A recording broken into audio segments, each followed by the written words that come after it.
Hey guys, welcome back to the channel. This is a story about what if Naruto has the power of hagoromo in high school DxD harem. Before I start, please support for more amazing content, and do consider subscribing to my channel and share this video with your friends. This is written by LemonPainter92 and link in description and support writer. Let's start the video. Chapter 1 Memories and Return. Office, my dear and old friend, I am sorry. But I can help you with the issue you're having with Great Red. Came the sad and sincere voice from a floating figure within a sea of endless black. Azura Otsutsuki was a 39-year-old celestial being human hybrid male who had short, spiky brown hair with 2 locks of it wrapped in bandages framing either side of his face. He possessed stern facial features with a pronounced jawline and short goatee. He wore bandages around his forehead, along with a light-colored kimono with magatama adorned around the collar, sleeve cuffs, and the rim of his robe. The kimono was held closed by a dark-colored sash. Underneath, he wore a black full-body suit.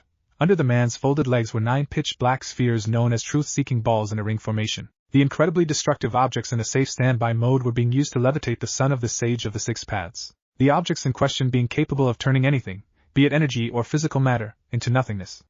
Even destroying the soul of the person too, with the only weaknesses to the powerful balls being Senjutsu, and the enhanced Six Paths Senjutsu. The other person floating in a comfortable fashion within the abyss along with the male looked to the crook of Azura's neck to hide her displeasure. But soon her eyes glared back into the black eyes of the male. Ophis was a human-shaped dragon who looked like a young girl with long black hair down to her hips and gray/black eyes. Her ears differ from a normal human's as they had pointed tips, although her long black hair made the feature difficult to notice. Her outfit was that of a gothic Lolita with short white bottoms, a long-sleeved black top, and with pink and purple ribbons.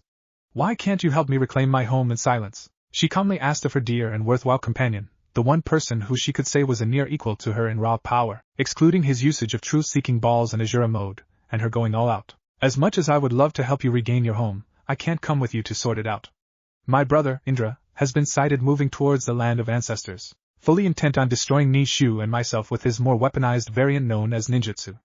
Azura confessed with a heavy sigh as he ran his hand through his hair, still heartbroken that his older brother had taken the route of darkness, all because of the choice their father made decades ago to anoint Azura to be the successor due to his belief that love and understanding was the key to peace, not power and force like Indra believed. Azura's sigh was also heavy due to the fact that his father passed away a few years ago too, something that still played on his mind. However, he was extraordinarily tired for another, and more serious reason. Frowning for a moment, Ophis continued to look at Azura as a flicker of emotion blurred in her normally monotone eyes.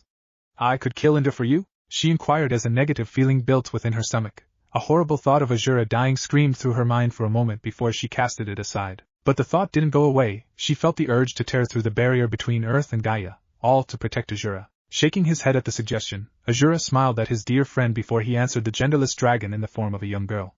"No, it's my problem, plus I want to try and save my brother.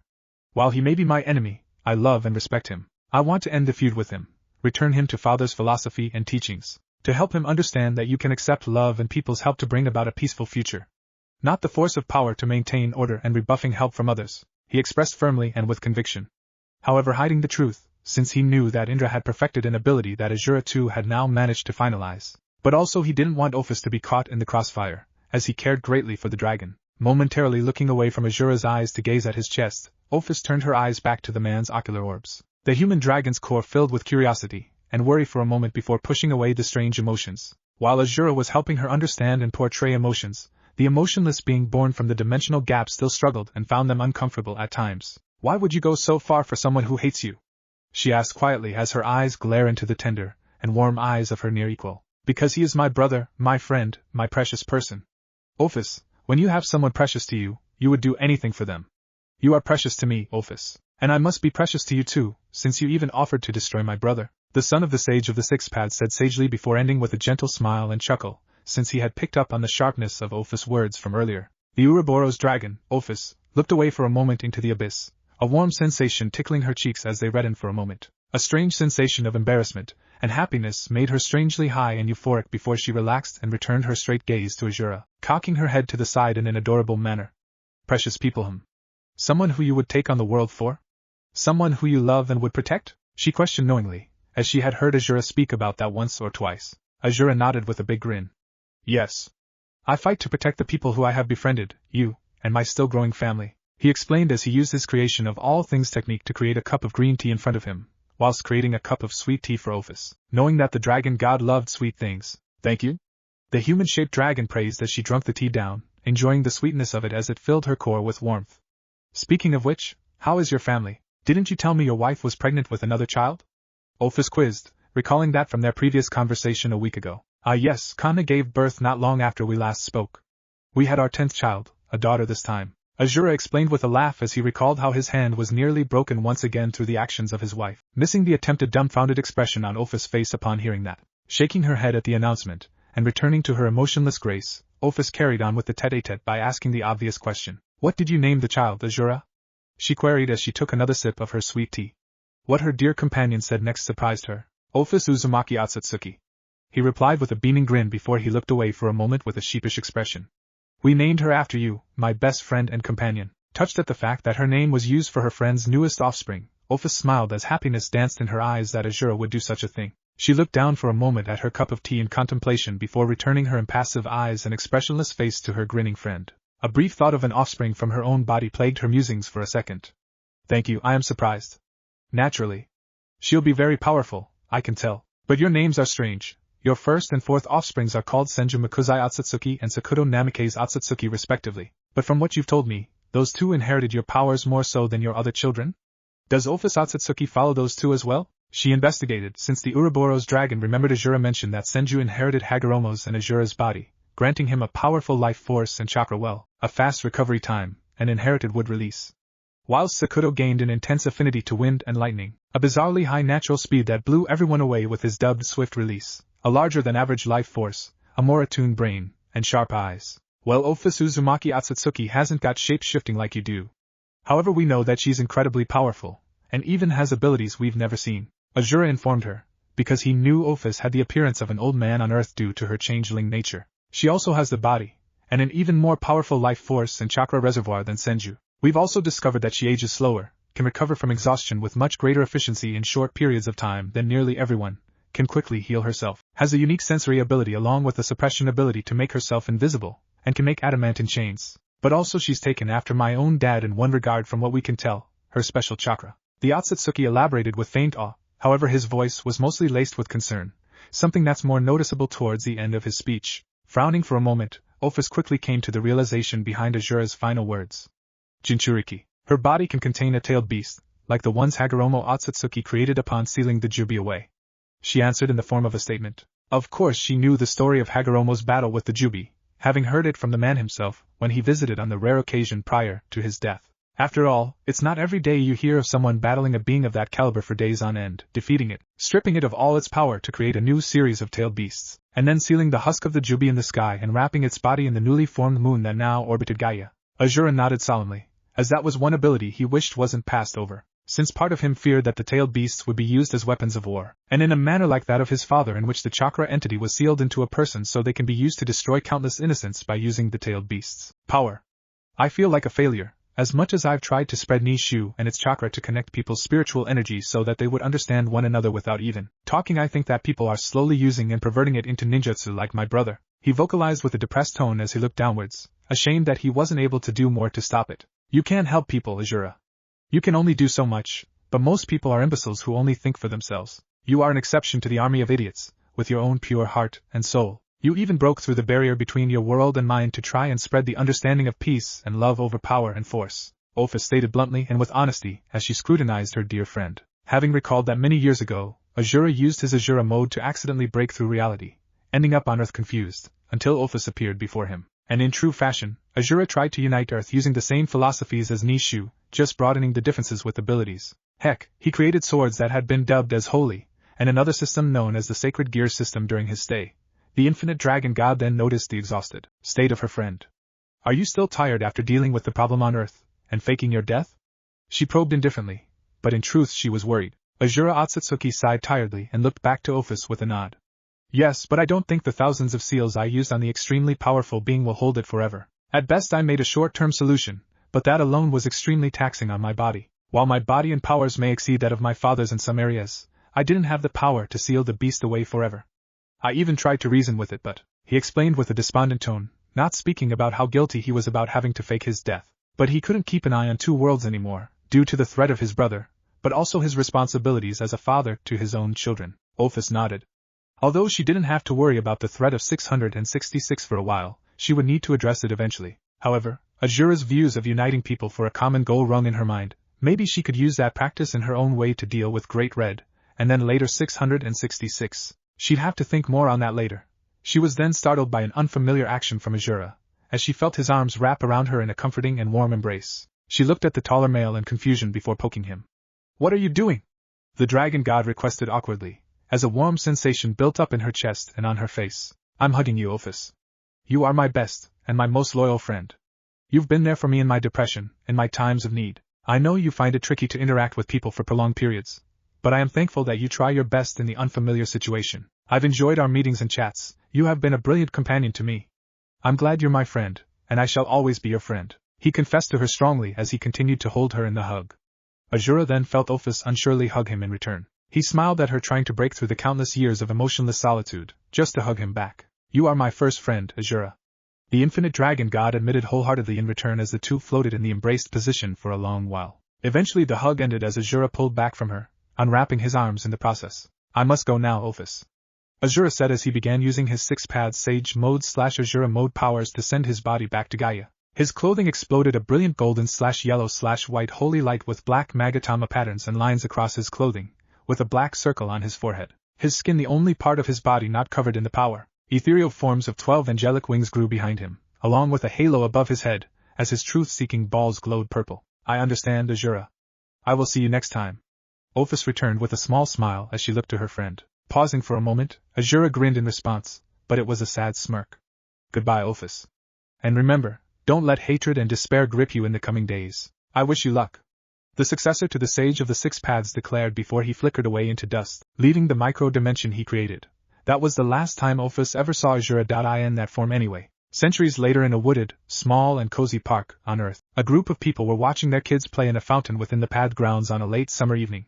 The kids were playing one last game together before they were separated due to varying issues with two of the families involved. One of the parents sighed deeply and dejectedly as she watched her son play with his friends in the water.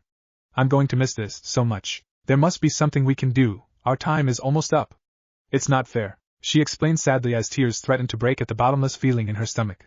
Kushina Uzumaki was a 24-year-old woman with a slender, but feminine build, fair skin, violet eyes, and the common Uzumaki red hair. It reached her ankles with shoulder-length strands that framed both sides of her face and a black clip that parts her hair to the left. She wore a high-collared, sleeveless blouse under a long, loose-fitting dress with a wristband on her left wrist and standard boots. She was the former Jinchuriki of Kurama, the nine-tailed fox, although now that was a split role between her son and her own husband. "I know, Kushina, but isn't this worth it?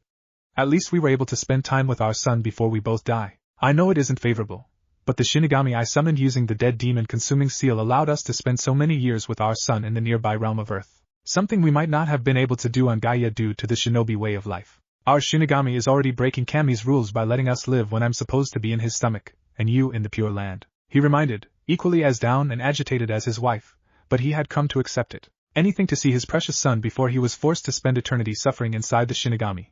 Minato Namikaze was a 24-year-old male with bright blue eyes, and spiky blonde hair with jaw-length bangs framing either side of his face. He wore the standard blue Konoha uniform with 2 bands on both of his sleeves, a green flak jacket, blue forehead protector, and blue boots, over which is a short-sleeved long white haori, closed in the front by a thin, orange rope. The haori was decorated by red flame-like motifs on the edges, with the kanji for 4th Hokage written vertically down the back. He held the Iin half of Kurama due to the ceiling. "This isn't worth it, Minato, it's still not fair. We've spent 8 years here with our son, and our new friends. Now we are being ripped away from it all, and Naruto will be torn away from his friends here, and torn away from us." Kushina snapped back angrily as her hair threatened to lift up and part into 9 different strands, but she calmed down as to not startle the kids not far from her, and the parent of one of them. Her tone, however, ended on a sour note, as she knew all too well the treatment given to Jinchuriki. Even when it's the people who make them, they seek to abuse and upset their own creations. Pathetic. The life of a Jinchuriki. If it's any consolation, my own family is having to leave too. We're moving over to England, so sadly a separation was going to come about anyway. I will pray for you two and your son on your separate travels, so that God will continue to guide and watch over you three, came a soothing and well-mannered voice from the left of the husband and wife. Tuji Shida was a 45-year-old man with shoulder-length light brown hair, sharp green eyes. He wore the standard priest's clothing, consisting of a white shirt with a black line down the front, white pants, and black shoes. Over this he featured a black long-sleeved jacket with golden accessories along the front and sleeve cuffs. He also had a cross necklace, along with a Bible in his hand, with holy water kept under his jacket. Looking over at the exorcist for a moment, Kushina smiled hollowly at him, and frowns. Thank you? But my son will need more than God's hand to help him when we return to Gaia, she admitted softly. Whilst Kushina wasn't a religious person, preferring more good people in the world than a deity, she was still touched by her friend's words. Of course both the wife and husband had told Tsuji the truth of their being here, and also what they are. During one of their many exchanges, the exorcist had seen Kushina use her chakra chains to stop her son from tripping over. Needless to say, the discussion following that wasn't about ramen and how it was the food of the gods. And it also didn't help that Naruto himself had shown off his ability to walk on water to Tsuji's daughter and her daughter's friend.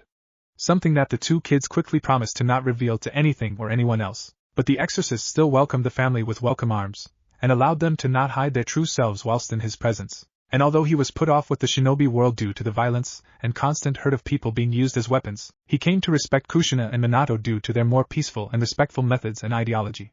Heck, they would have made brilliant exorcists. He was in awe of the powers the humans of Gaia could use, though, chakra, and not just one version of it. Their ability to use elements, manipulate energy, and move at hyper speeds left him dumbfounded, and that was past with Minato's space-time ninjutsu. However, Tsuji did admit that he felt something holy coming from their son, but he couldn't figure out why it was there. Something that Naruto's own parents couldn't answer. But the church in Italy was able to answer it on the first of many trips the Namikaze/Uzumaki went on due to Naruto meeting someone there during their first visit, but the church nor the family told Tsuji everything of what came of it. Only thing that Tsuji knew the church did was give Naruto a gift. He'll always be there for you and him, Kushina, Minato. Trust in him, and he'll help your son be the best person that he can be. He'll protect your son from the evil of your world, and God will return him to his cherished place. Tsuji continued with the same honest and passionate tone, hiding his own grief for something he had to do lately regarding his late subordinate. Glancing over to his friend with the corner of his eye, Minato spotted the grief and remorse filling Tsuji's own eyes. Are you okay? Do you regret what you've done? He asked, having seen that look from many shinobi from missions involving death and or betrayal. Staying silent for a moment, Tsuji's green eyes met the yellow flash's own blue ones and he sighed gravely. I'm not happy with it. He was my subordinate, my friend. I regret what I did, but it needed to be done. I have already prayed for forgiveness, but I can't forget his face when the exorcist muttered as he returned his gaze forward to look at the fountain where the kids are still playing. I might give up being an exorcist. He continued, I know what you mean. I have been in that place before. I too have dealt with such missions and situations. It sadly comes with the job. You never know who will be your enemy next. It's never easy. I have lost many friends too, Minato said grimly as he looked along the same path as Tsuji, barely seeing the nod Kushina gave him, along with the one from Tsuji, only seeing them due to his gifted eyes. You're right. I hope I don't become your enemy. Tsuji joked with a small chuckle as he remembered the time. Looks like I must part. My family needs to make it to the plane in time. Irina! He lowly muttered before shouting the name of his daughter, catching the attention of the three kids. Naruto, it's time to go. Kushina also shouted. The trio of kids ran up to the three, all with sad and distraught faces. Is it time, Dad? Came the young and depressed voice of Irina. She was a light-skinned 8-year-old tomboy with a short mop of chestnut-colored hair, along with violet eyes. She wore a blue and yellow vest, with tan shorts, and blue trainers. It is Irina. Tsuji replied softly, hinting that he too didn't want to separate the trio of friends. Especially with how close his daughter was with one of them. I don't want to leave them behind. They're my friends. Naruto shouts as tears threatened to leak from his eyes that he was an 8-year-old tan-skinned male with cerulean blue eyes, spiky blonde hair, and 3 whisker marks on either cheek. He was decked with an orange t-shirt, black shorts, and orange trainers. The three met each other in this exact park years ago. Although Naruto befriended Irina first, due to her more bubbly nature, soon after the two became friends with Issei. The trio often pranked others, or hung out at each other's homes. The three of them pranked many places together, since they were all troublemakers. The church across town was never the same again after the trio pranked it, nor was the school nearby that only suited to females. The three friends had pranked the two locations thoroughly, and they were never caught. I know you don't, Naruto, this is hard for everyone here. But we need to go home, and the Shida family has to go to England too, Kushina comfortingly said as she held her son, maybe for the last time due to what was about to happen upon their return to Gaia. It'll be much harder on you, without me and your dad. I'm so sorry, Issei and Naruto. Irina cried out as she couldn't hold back her own tears anymore. Promise me that we'll meet again in the future? The three musketeers must continue. I don't want to lose my best friends. I don't want to be alone again, came the voice of the other boy of the group as he pouted childishly. Heartbreak filled his eyes. Issei Haida was an 8-year-old boy with fair skin, short and uneven messy brown hair, and light brown eyes. He wore a white and red t-shirt, blue pants, and blue trainers. Everyone there chuckled at his response and plea, if just to help somewhat ease the anguish that the three kids were going through. I promise, Issei, Irina, that I will come back and find you. We will be reunited again," Naruto declared firmly as he smacked a fist into his open palm. He wouldn't let his precious people go. "Oh, I forgot something. I wanted to give you two a gift." He slapped his head as he turned to his dad, since the fourth Hokage had the items on his person. "Here you go, son," Minato said with a smile as he handed Naruto the items, hiding them from the two recipients in question. "Thank you," Naruto voiced as he turned to face his two friends. "Close your eyes," he requested with a kind smile. Upon seeing their eyes shut, he wrapped a metallic bracelet with a green gem around Issei's right arm, before putting a beautiful silver and baptized cross necklace around Irina's neck. "Okay, you can open them." Both kids opened their eyes and looked at the gifts that Naruto had made for them. Issei gasped in shock at the awesome bracelet. He soon hugged Naruto tightly, not wanting to let him go, but also to thank the blonde-haired boy for the present. Upon pulling back to stand next to Irina, the tomboy moved forward. Irina took everyone by surprise though by kissing Naruto on his lips shyly before embracing him. Issei stood there with a petrified surprised face upon seeing the act before him. Since he believed that Irina was a boy, he didn't know what to make of it, but he was happy for the two nonetheless. He wasn't one to judge. Minato chuckled at the scene, recalling his own experiences with Kushina, and he was the shy one in their relationship too. Kushina gushed at the situation, seeing her son's face that could put her hair to shame in color. However, she felt even worse for tearing them away from each other. Tsuji also smiled at the scene, and silently prayed to God that the two would be reunited again in the future. Irina pulled away from Naruto, also red-faced as she thumbed the new cross around her neck. "Your items will glow when I return from Konoha/Gaia, but will also let you know if the other is alright. Issei's will glow green, Irina's will glow white, and mine will glow orange. Those are our colors." Naruto lectured the two with a blush still burned onto his cheeks, pulling out a ring to place on his right ring finger. As if on cue, Naruto's and Issei's glowed a bright white to show that Irina was happy right now. Before Irina's and Naruto's shined green, until Issei's and Irina's shone orange, with Issei and Irina missing Naruto's second ring on his left ring finger glow blue. "It's time." A disembodied voice echoed through Kushina's and Minato's minds. The Shinigami was ready to bring them back to Gaia. Kushina then looked to the grown-up next to Issei as she motioned for Naruto to join her side, a tear running down her cheek.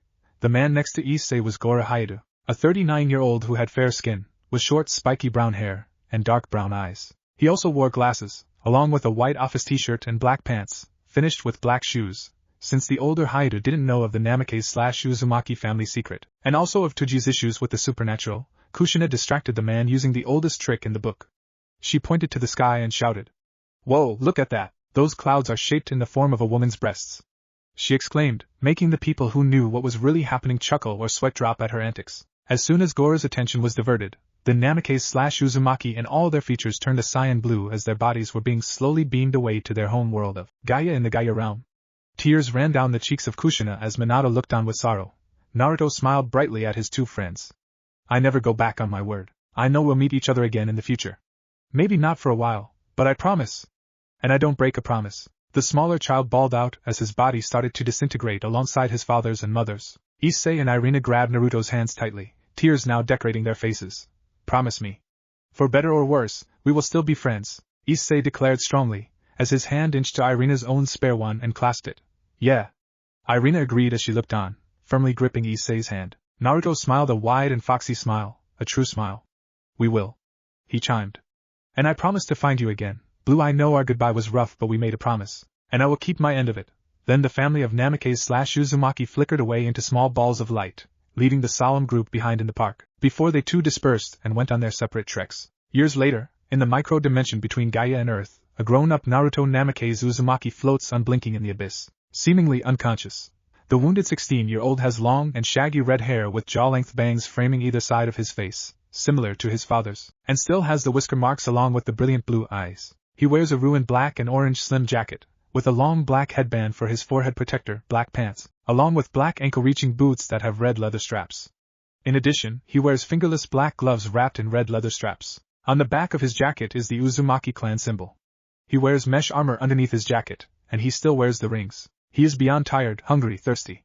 He just finished battling his friend, Sasuke Uchiha, for the final time, finally bringing his friend from the darkness and ending the cycle of hatred. He groans painfully, the aches and cries of his body hurting him as his body continues to fix itself with his healing abilities. Naruto had ended the Fourth Shinobi World War. He battled the undead army Obito and Orochimaru/Kabuto created. He had engaged the Jubi. He had attacked the resurrected Madara Uchiha. He had redeemed Obito Uchiha and saved him from darkness. He fought and sealed away his demon ancestor in the form of Kagaya Otsutsuki, and finally ended it all with pulling Sasuke back to the light. with finishing the Fourth Shinobi World War by ending the infinite Tsukuyomi illusion that had been cast on Gaia by Madara being his final action before he was pulled here. The young hero had ended the feud between Asura and Indra, and brought peace to the world of Gaia. The reincarnation of Asura blinks as he looks around the vast sea of blackness, wondering personally if he died in the battle against his friend. Am I dead? Is this my afterlife?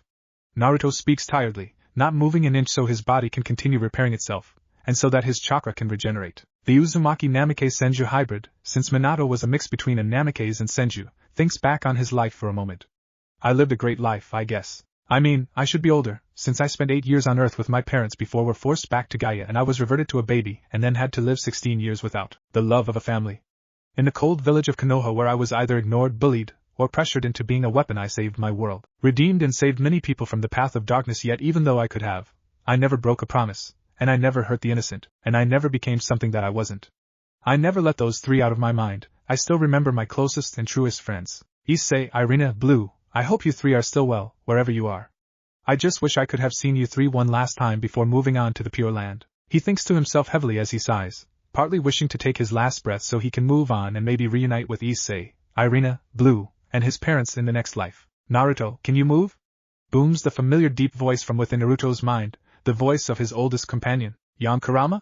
He mentally questions back to the tailed beast within him, although not the only one now, as he can feel the presence of the others too, and he still senses the other two that moved in with him midway through the Fourth Shinobi World War. Are all you guys alright? We're all fine, a little dazed though.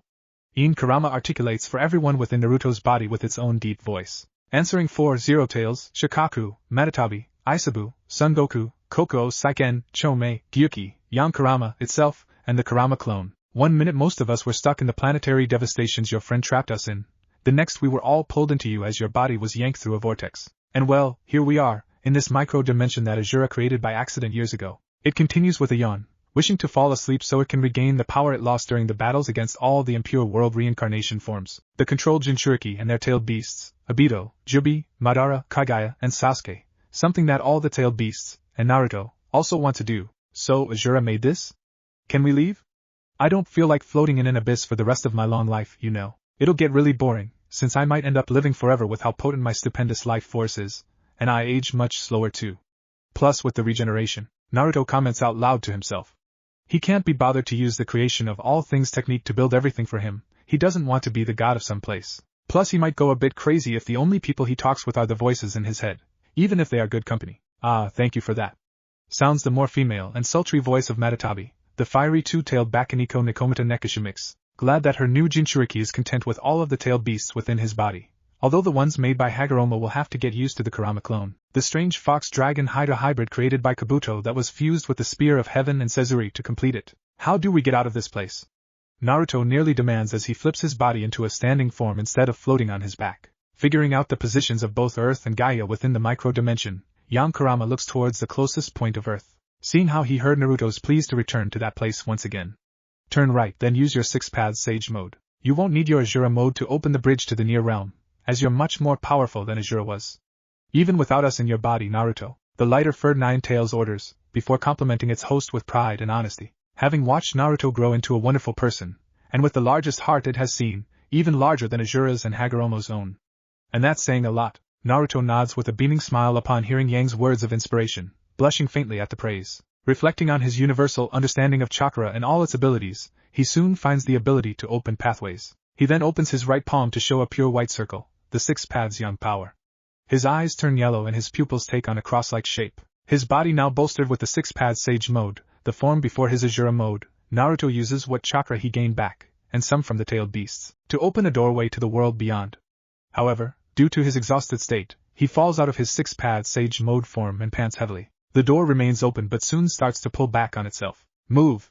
Bellows the more reptilian and distorted voice of Clone Kurama. Naruto then quickly floats through the portal, just falling out of the micro-dimension in time, barely missing the door close on his foot during his tumble out of it. He falls face first into a relaxing field surrounded by trees, not far from a mountain and a river. The child of prophecy, the one who united the shinobi world, now lies on the grass of the peaceful place.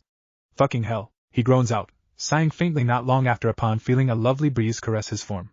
Ignoring the midday sun overhead, he also uses his chakra suppression ability to make himself invisible to sensors. About 60 minutes later, Naruto cracks his back, releasing a pent-out moan of pleasure at the relief it gives him. Now, without his battle wounds due to his healing abilities, he uses his creation of all things technique to rebuild his clothing, so that they look like they just came out of the dryer. His body is also refreshed, having cleaned himself in the river nearby. Before he dried himself using his boil release carefully to remove the water. I guess I should figure out where in Kami's name I am, or is it God's name? Naruto ponders to himself before shrugging his shoulders and leaping into the air, landing on a tree branch before he continues his act of jumping to find some civilization. After a moment of tree hopping, Naruto stands on a tall tree to look at something incredible. Before him is a massive town, beautiful and pleasing to look at, buildings of old and new, and all of it surrounded by nature. For a moment though he questions the location, since he hasn't seen anything like it on Gaia. Well, sort of, but this blows all of those places out of the water. Upon closer inspection though, a faint memory rears its head in, as some of the buildings look oddly familiar to him. The Uzumaki hybrid then gasps loudly as the name of the place now reveals itself, a place he wanted to get back to years ago. Town? I'm back on Earth. That means I can visit my old friends again.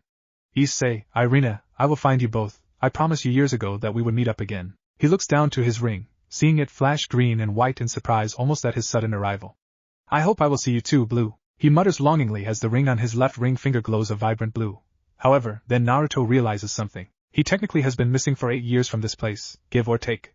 And he doesn't even have a place to live either. Crap. Yep. All the tailed beasts comment in agreement. A year later, a now 17-year-old Naruto Uzumaki is walking along a quiet path in the morning, enjoying the crisp air hitting his face as he continues on his journey. The year had been rough on Naruto, but also fantastic. Relearning about Earth was beyond crazy, but due to the overusage of shadow clones he was able to quickly gather the necessary knowledge needed to sort himself out in this somewhat alien world. The technology was also something he had to relearn, since the gap in technology between Gaia and Earth is noticeable in most respects. Although that can be put down to the humans of Earth not having powers like those of Gaia. He had to confront the government and police to let them know that he was alive and, well, but that he had moved into the wilderness and away from everything for a few years until his parents died. Of course it was all a lie, but it was a half-truth. So he regained his papers and soon acquired a passport, but that led to another issue. He also needed money to even get anywhere in this world, and while he had a scroll from his parents that held a good sum of money from their time here, it wasn't enough for him to continue without an extra source. So that forced him to release the now extremely popular Aika Aika series, his own version of it of course, which is loved by both females and males due to the incredible passionate romance, brilliant plot, action, and intense eki moments. His series, inspired by his godfather's own brand, sold and continues to sell well, bringing in plenty of cash for him to live happily. So his need for the countless shadow clones and their own transformation technique selves floating about getting the money in wasn't needed. But it's better to be safe than sorry. But Naruto would never show the film version that was made back on Gaia, the Aika Aika Paradise movie, as it starred him, and he'd rather not get hounded by everyone for seeing him in such an intimate and physical film that featured him in its eki scene. He got his own place too, about 30 minutes away from the nearby school. A recently made massive 2-story house. The ground floor of his near mansion had 10 rooms, same as the first floor above. However, his basement was the best, since he made a space where he could train in all of his abilities without attracting the attention of the outside world. The environment can be altered, and it could regenerate due to the seals Naruto used. So he kept in shape too, and continued training so he could use all the abilities he had locked in his head due to the universal understanding of chakra and all its abilities. His house was also heavily defended with seals and barriers to stop blasts from either a near Jubi-tailed beast bomb in the case of chakra/magic, or a Zar Bomba in the case of technology. It also hit his power more when he was in the house. However, during his stay, he encountered certain people with different feels to them. Light, corrupted light, and dark among some he found, which forced him to find a reason to the strange feelings. And although he nearly got caught a few times by members of those factions, he managed to find the cause to the sensations: angels, fallen angels, and devils. Although Naruto had no problem with any of them, since he'd rather meet them and judge them in person and not by what each faction said about the other, he didn't want to catch their attention if he could help it. However, this led Naruto to discover more about the supernatural of Earth, along with magic and sorcery, as well as holy swords and strange items that humans could be born with known as sacred gears. Although both of them felt so familiar to him for an odd reason. He also had an issue too, since he was aware that some people of Earth also could use senjutsu. Something had pissed the Earth off, something chronic, as the feel of nature was so negative and evil. But Naruto began the slow process of healing the Earth using his slight variation of senjutsu and 6-pad senjutsu. However, he kept it to a minimum as to not catch the attention of others.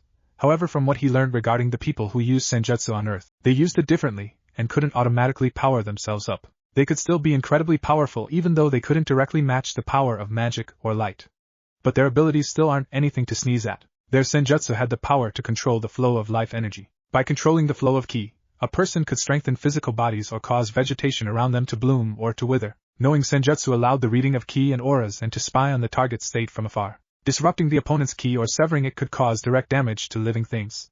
And there was a healing side to their Senjutsu too, but it involved the bedroom method. They could also use something called Tuki, a power that could be used to enhance their strength, speed, and toughness. 1/2 races he found to use Senjutsu were the Nikomata, but the more rarer and potent Nekashu could use Senjutsu more predominantly. However, the latter was nearly wiped out due to one of its members apparently getting drunk on Senjutsu and killing some prat, resulting in that race to be put on the verge of extinction. An utter load of crap in his mind, and he was half tempted to slap the people involved with the order silly for nearly killing a race out of fear and because one devil got offed. It also brought back memories of how his Uzumaki clan was wiped out due to fear and their power. So he studied the Senjutsu of this world too. Since he was already a true sage of his world, there's always stuff to learn on this one. Plus he could explore his powers more. He also began teaching someone nearby who couldn't control their powers to sacred gear that could freeze time, and to tame their darker aspects. He appeared to them in their mind using Azura mode and the application of Nishu. Naruto had helped this person so much that they were freed from being sealed, but he continued to visit the person. He also encountered the Governor General of the Fallen Angels and Grigori, Azazel. Interesting man, quirky and fun, if not reminiscent to both Shikamaru and Jiraiya, the latter being his deceased godfather. Azazel was a pacifist, a thinker, lazy, and a pervert. The two though spent time exchanging stories, since the Fallen Angel was able to figure out that Naruto wasn't from around here. Plus Azazel managed to help aid Naruto with the current situation between the many supernatural factions, and help him with some of the unfamiliar technology of Earth. During his recent travels a month or two ago he bumped into someone of great importance, whom is the reason as to why he's now walking to a nearby school. A handsome man with shoulder-length crimson red hair and blue/green eyes, who apparently was ditching paperwork to get some fresh air, saw Naruto and became curious. Since with the suppression ability to hide his presence, the man in question saw the veil that made Naruto invisible, and so he confronted him. However, the older gentleman soon grew interested as he saw something of himself in Naruto, the same pain and experience of war in the young man's eyes. He soon introduced himself to Naruto, the name of the man being Surzex, and chatted for a moment before the two made it to Naruto's home, where the talk got more interesting, since Naruto instantly addressed the elephant in the room, as he picked up on Surzex being a devil. And not long after the two began exchanging abbreviated stories of their true selves, until the Crimson Satan decided to enroll Naruto as a second-year student in the nearby school called Ko Academy that recently became co-ed. Although Naruto soon mentioned that he pranked that place years ago. Oops. Although it got Surzex to laugh upon learning how the prank was pulled. So now he stands before the brick walls and metal gates of Ko Academy, with a large fountain not far from him, and then the looming multi-floored academy behind it. Honestly, it looks like a castle or mansion, so beautiful and incredible, so aesthetically pleasing, with the nature of the forest filling in the gaps between the numerous buildings. That just makes it heaven for Naruto.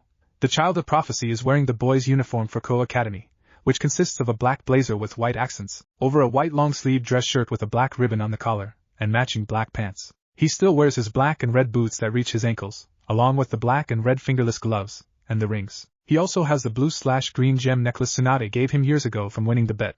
Naruto Uzumaki takes a breath before stepping past the gate of the educational institution campus. He survived school once, he can survive it again. Although he soon attracts the attention of everyone in the local area outside the academy, but that soon escalates the moment he walks through the giant glass doors of the school's front entrance. It's a wide room with large windows and pillars that hold up the pathways above them. Stairs lead upwards to the numerous floors above. The walls have notice boards on them, along with some paintings of the academy itself. Several plants are also presented around the room to add more tone to the odd mix of traditional and modern design of the building.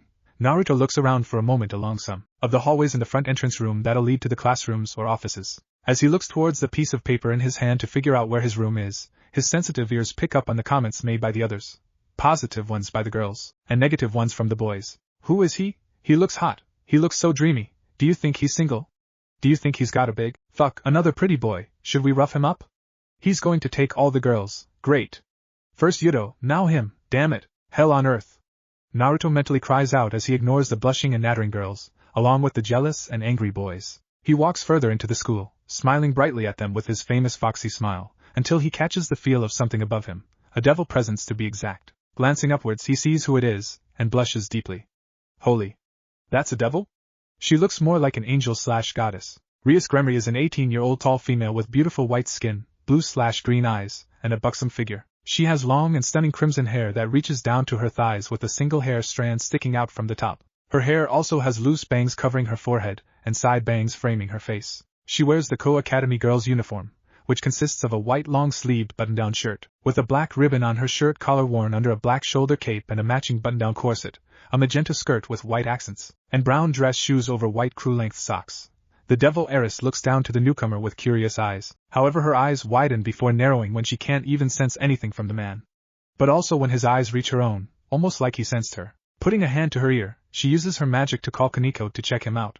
However, when she blinks and opens her eyes again, the red-haired male isn't in her view anymore. She also makes a note to get her old friend, Sona/Sauna, involved to check the new person out. During his walk down the well-kept corridors bustling with life of both organic and nature, Naruto stops still upon picking up on another devil ahead of him, one that has the scent of a Nico and a Senjutsu user. Narrowing his blue eyes, he stops still in front of a closed classroom door labeled 2B. He blushes at seeing the female not far from him. He hums faintly too in respect. Wow, she's beautiful. And her hair is like snow or marshmallow. Kaneko Tuju is a 16-year-old petite girl with white hair and hazel eyes. The front of her hair has 2 long bangs going past her shoulders and several loose bangs hanging over her forehead, while the back has a short bob cut. She also wears a black cat-shaped hair clip on both sides of her hair, one of which contains something that Naruto picks up on. She wears the Ko Academy girl's uniform like Rias, just without the shoulder cape. Her cold eyes instantly lock onto Naruto's own as she uses her enhanced sensory ability to scan the body of the new student. However, those soft eyes of her target show nothing but loss and pain, yet still with untold amount of love and warmth. But what catches Kaneko's surprise is when Naruto opens himself up, allowing her to see the ocean that is his chakra and senjutsu. But the warmth of all of them nearly makes her lose control and expose her Nico features. Upon steeling herself though, she sees ethereal heads of several creatures behind the red-haired boy, a leech with a mask and hair strands, a tanuki with dark patterns and 4 pointed star eyes, a fiery Bakuniko Nikomata Nekashu monster, a crab turtle with the left eye open, a monkey with horns and elongated fangs, a dolphin horse with 4 horns, a slug, a rhinoceros beetle with heavy knight-like armor, the next being an Ashioni, 2 foxes with different ear lengths, and the last one being a mix between a fox and dragon. However, the scene soon ends when Naruto winks at her with a warm and inviting smile before he knocks on the door. His power fully hidden once more. Kaneko blushes at the wink before she calms down and turns around, aiming to take this controversial information to President Rias. But also she makes a note to figure out the red-haired male more due to that intense chakra she felt. Come in. A rough voice sounds from the other side, within the dull and gray classroom, which is filled with wooden desks in rows for the students all facing the front where the teacher's own is placed just before a whiteboard filled with math equations. There are windows that look out to the rear of the academy, as low lights dangle from the ceiling. The person who answers the knock on the door is a middle-aged male with wild brown and gray hair and black eyes. He wears a gray smart suit with black shoes. He is called Grant Bridges. He looks to his near-full class of students and smiles. Class, we have a new transfer student. Please welcome him as you would. The door towards the back opens to reveal Naruto Uzumaki with a kind smile. Thank you? He sounds out as he closes the door. However, one noticeable student next to a window looks at him with surprise at the whisker marks on the new male's face. You're welcome. Come to the front and introduce yourself. The teacher, Grant, returns before requesting the young man politely. Walking through the desks in a quick fashion, Naruto soon makes it to the front and stands before the class. He gives off a dazzling smile as an aura of cheerfulness emanates from him. Hello, my name is Naruto Namikaze Uzumaki, and I look forward to being friends with all of you. Please treat me well. He exclaims as he sticks his thumb out. Just as the class is about to shout out in awe at his looks and merry personality, a surprised gasp echoes from the person next to the window. Naruto? Is that really you? Why, you came back after all? Like you promised? The male says with wide eyes as he steps out of his chair and slowly walks to the red-haired male, trembling as he now stands in front of Naruto, his hair covering his eyes. The now 17-year-old Issei Hayato has spiky brown hair with 2 short locks of hair behind his head, and light brown eyes. He wears the Ko Academy boys' uniform, which consists of an open blazer with white accents, over an open white long-sleeved dress shirt with black highlights and a black ribbon on the collar, over a red t-shirt, matching black pants, and blue and white sneakers. He also has the same green crystal bracelet around his wrist. It had been a rough week for Issei. He had a girlfriend who ended up randomly stabbing him out of the blue with a light spear after an amazing few weeks' worth of dates, died, somehow survived only to be stabbed again, then nearly died only to wake up next to a naked Rias in his bed. Everyone thought he was going crazy since nobody apparently heard of his girlfriend. However, Issei believes that she was forced to do it, but that's a gut feeling, or that could still be the tingle of light affecting him from being skewered twice within 24 hours. It also didn't help that he couldn't talk much to Ika Kiryu and Kaio Maid, since they were away or ill, but he got the same responses from them regarding the missing girlfriend of his when he called them. He also had strange dreams too, but they felt like memories more than anything. Instead of being himself, he's his girlfriend in places he'd never seen before, experiencing things he had never personally experienced. And now his old best friend, the one who he saw vanish before his eyes, is now standing in front of him, taller than him, and now with red hair. But he can easily see that Naruto had been through a rough time lately too. The orange glow of his bracelet in response to the ring of Naruto's glowing green shows that it is indeed his old friend. I never go back on my word. I know we'll meet each other again in the future. Maybe not for a while, but I promise. And I don't break a promise. I believe I said those words to you before I left you so long ago. After all, the three musketeers must reunite again, right? Naruto replies with a chuckle, reciting the words he said just before he vanished years ago. It seems you changed plenty since we last spoke, Issei. Issei then hugs Naruto tightly, only amplified by his recent powers and strength due to being resurrected as a devil 2 days ago. However, the hug doesn't bother the whiskered male. You did come back. Naruto returns the embrace and pats his back. Of course I did. He then whispers in his ear lowly so that nobody else can hear his next words. You feel like a devil, Issei. His words are answered by the shocked look on Issei's face. The girls in classroom all shout out in despair, all telling Issei to take his paws off of the new hottie, or something along those lines, as they don't want him to infect Naruto with his perverted nature, even if Issei is known as the perverted gentleman. Settle down now, class. Take your seats. Naruto, you will sit next to Issei. Grant barks out, before settling into a relaxed and still rich tone. Getting a nod from Naruto and Issei, the latter moves first until another knock is heard on the door. The teacher gains a tick mark on his forehead. It's all go today, huh? Naruto comments with dry humor, getting a small laugh from the students, and a look of gratitude from Grant. The door soon opens to reveal another teenager, to which a loud choir of screams from the females of the room assault as the form of a perfect male greets them in a gentlemanly fashion. Yuto Kiba is a 17 handsome young man with short blonde hair, blue/gray eyes, and a mole underneath his left eye. He wears the Ko Academy boys' uniform, which consists of a black blazer with white accents over a white, long-sleeved dress shirt with a black ribbon on the collar, matching black pants, and brown dress shoes. Hey there, good afternoon.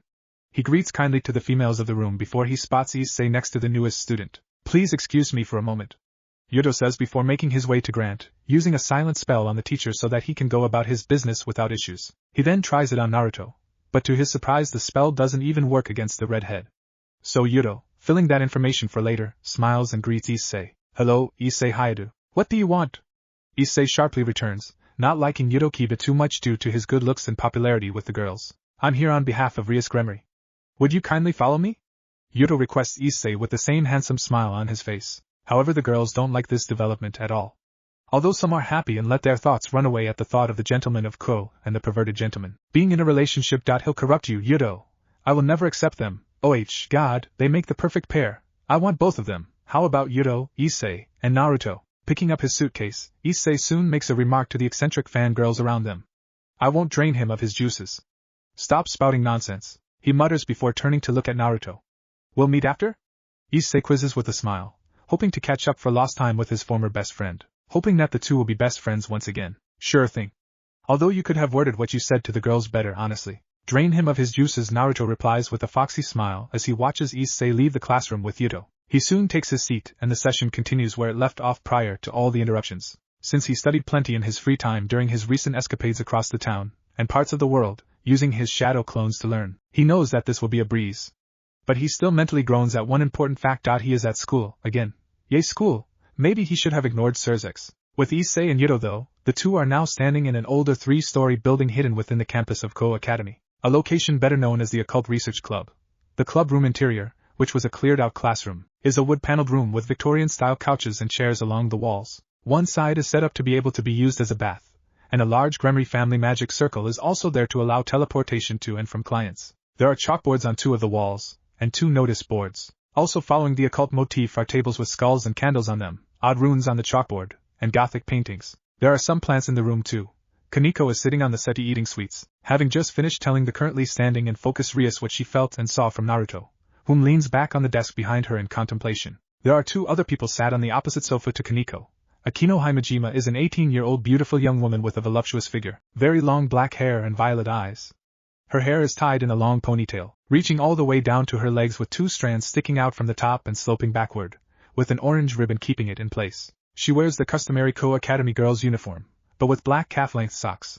The other is the nervous Gasper Vladi, a 16-year-old androgynous-looking male with platinum blonde hair and pinkish-violet eyes. His hair is styled in short bob cut with several small fringes over his forehead, and he has pointed ears. He oddly enough wears the Ko Academy girls' school uniform with thigh-high socks. Rias, upon noticing Issei and Yuto, smiles warmly before welcoming them to slash back to the club.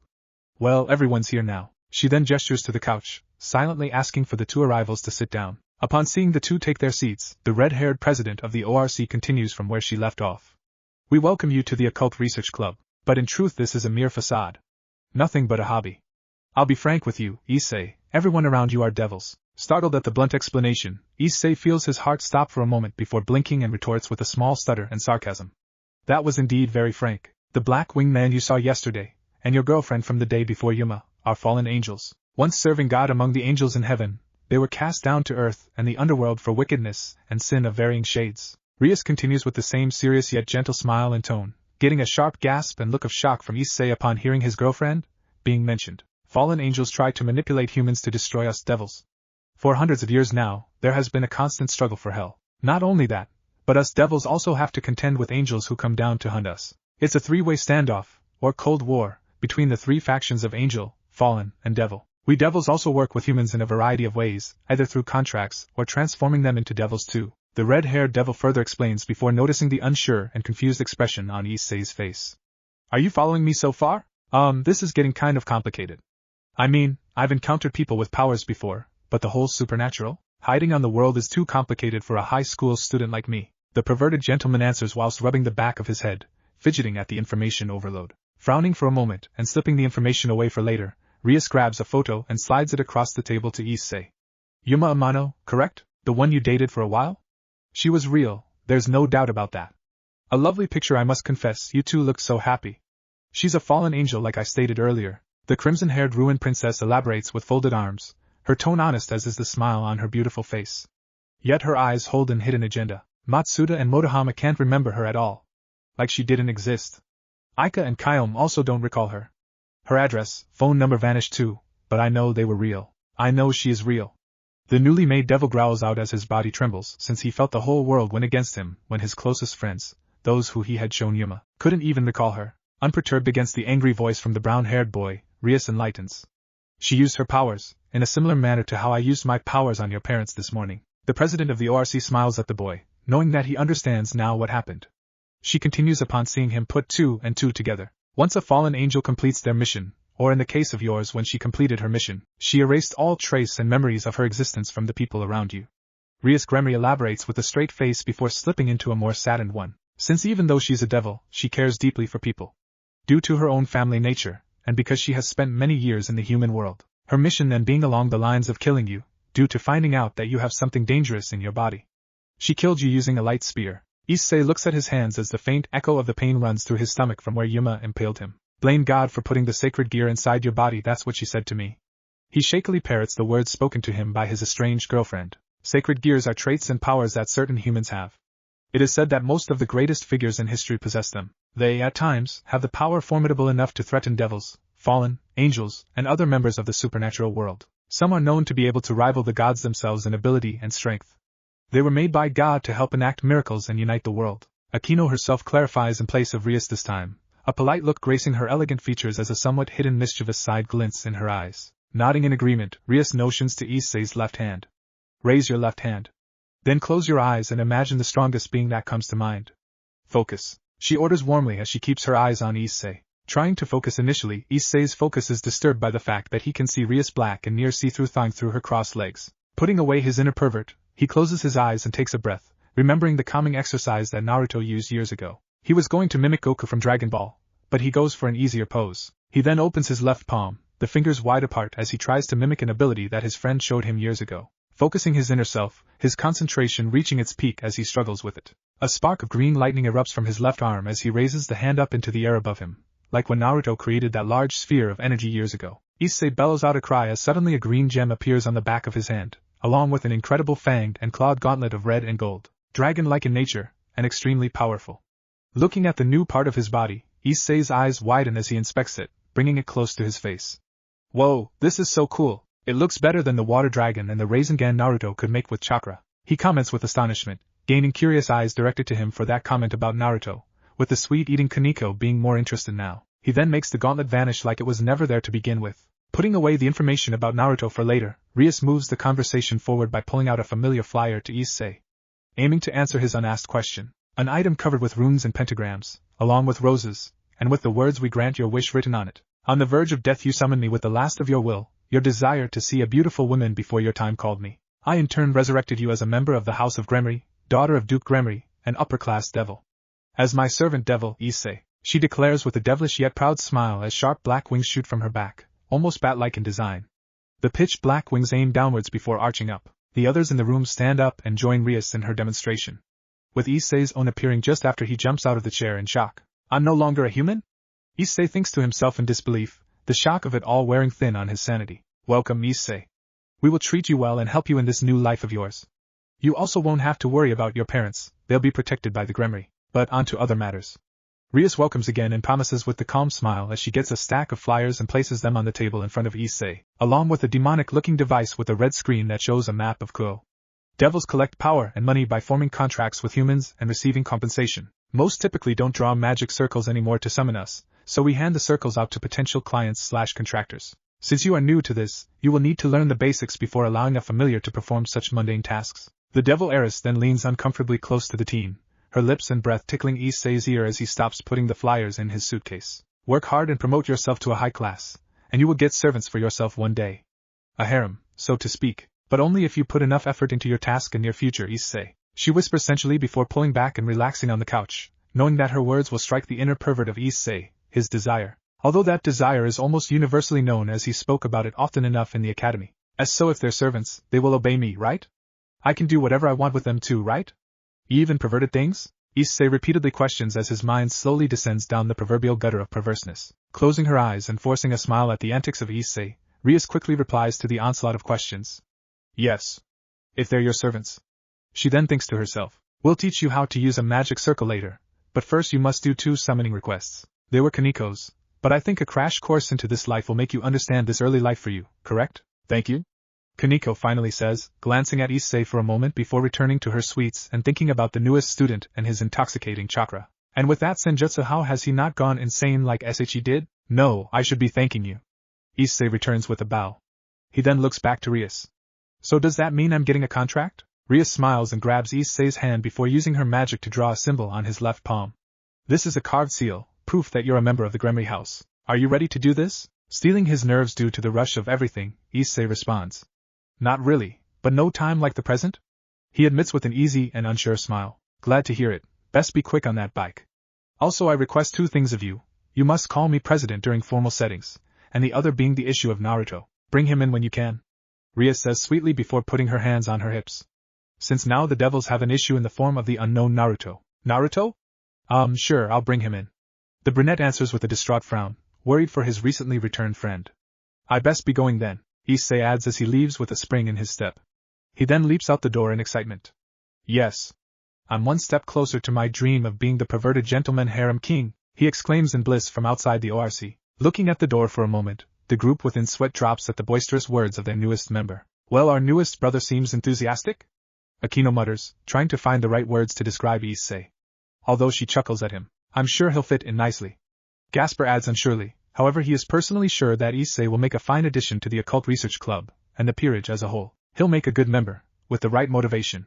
Besides, we'll have to be ready for our/my future problems. Rias explains firmly with frazzled calm, hitting at more personal things that involves her. An issue that she really wants to break, and she will do anything and everything to get out of it. A damn contract that her family put her in years ago, one that strained her love for them. An act that she still hasn't forgiven them for. The other members of her peerage look at her with looks of understanding, since Rias' issue is fast approaching. If need be, I'll try to get Naruto into my peerage as well. Though it might take all of my remaining evil pieces. Although the mutated pawn pieces, which constitutes to more than 8 pawn pieces, I used on Issei shows just how powerful his sacred gear is. At least I still have 4 mutated pawns left. Rias explains and laments with a sigh, knowing that time is running out to her coming arranged marriage. She then looks over to Kaniko. If Issei doesn't meet Naruto tonight, try to familiarize yourself with him tomorrow and get him to open up. I must try to gain his attention. Still that power that Kaniko discovered. Rias Gremory orders with faint desperation before pondering on what Kaniko described when she saw the giant monsters behind and within the aura of Naruto. She sighs and pulls out an orange book with the words Aika Aika, Forbidden Love written across the front.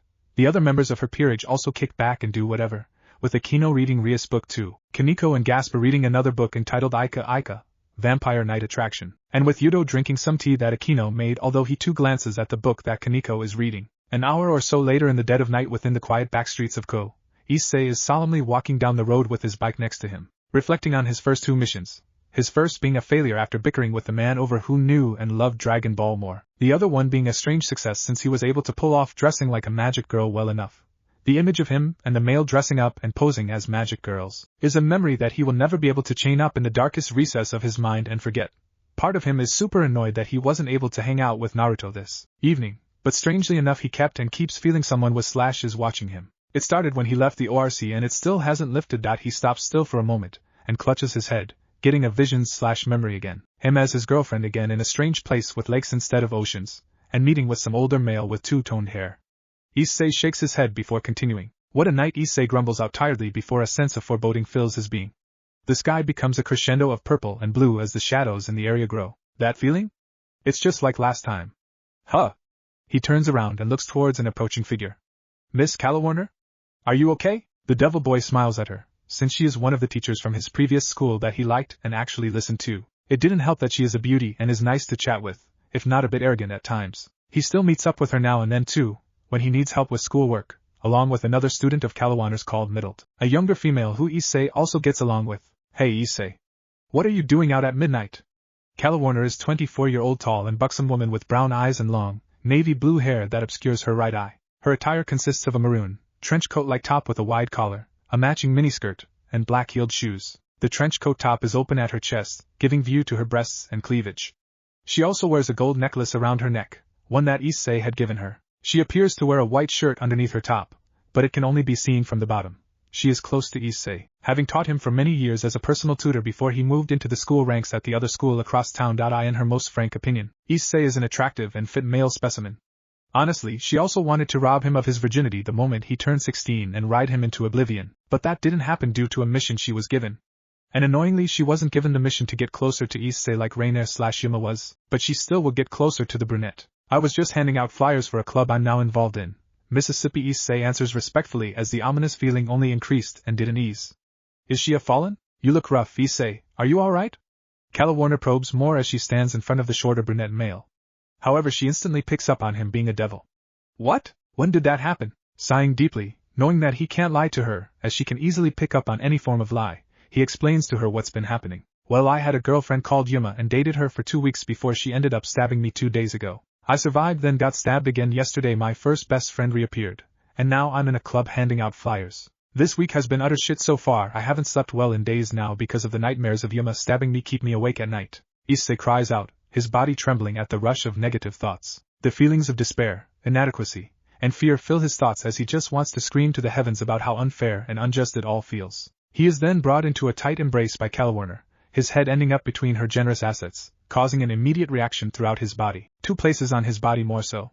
However, he instantly picks up on her tensing bizarrely, almost like Yuma did when he held her hand. Issei, you need get away, now! Calawarner shouts as she pushes the boy back, screaming out as her eyes glow red and dim, almost like she's being hypnotized. Suddenly 2 large black wings, almost angelic-like in appearance, shoot from her back. Her eyes remain red, however they are dim and empty, hollow even, a shell of her former self.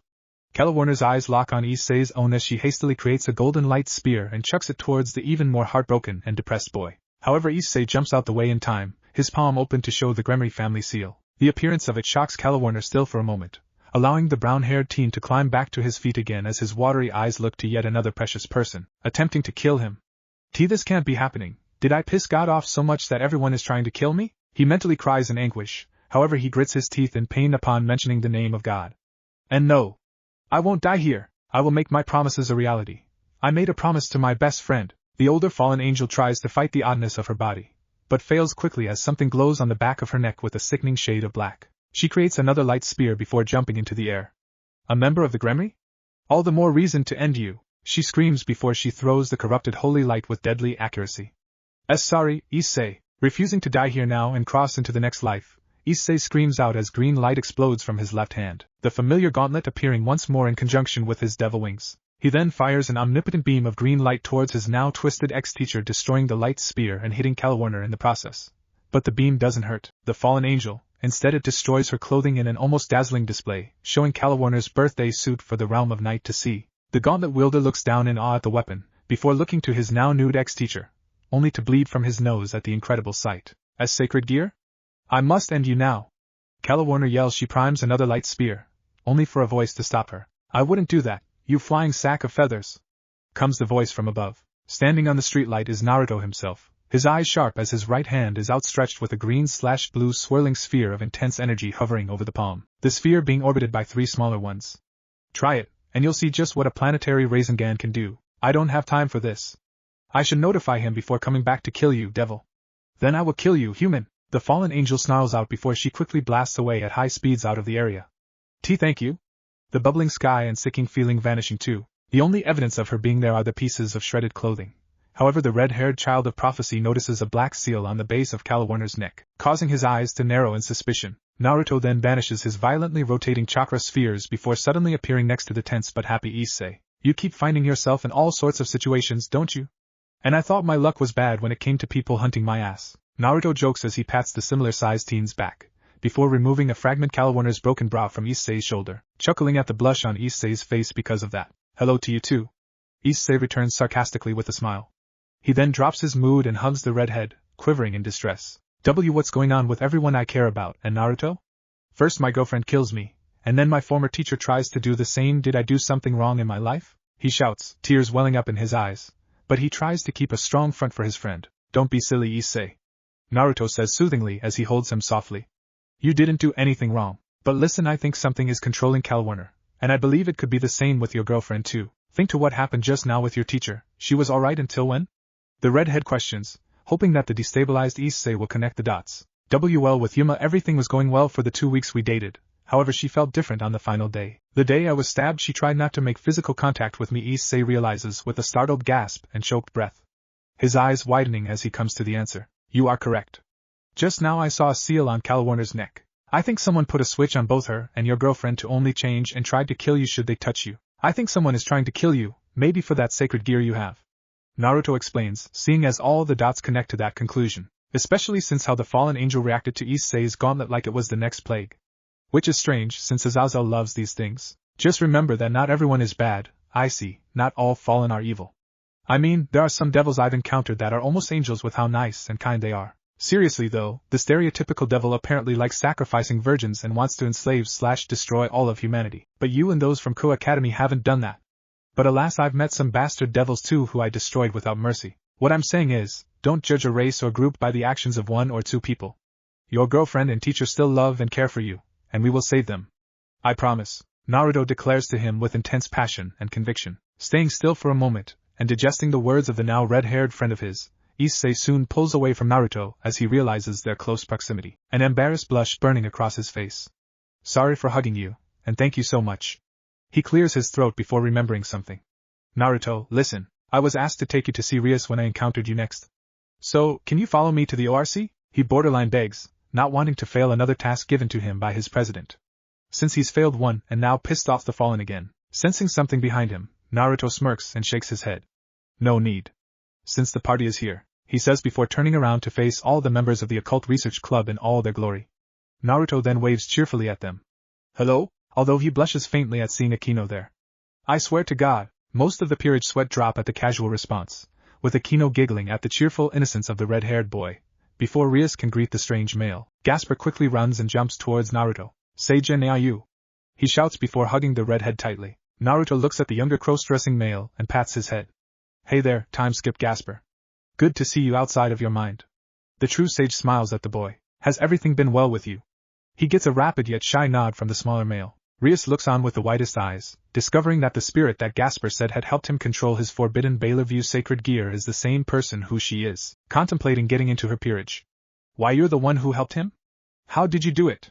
She inquires with urgency and with grateful intent. However, she can pick up something strange from him, but she puts it in the back of her mind for now. Looking over to the crimson-haired devil for a moment, Naruto replies to her truthfully.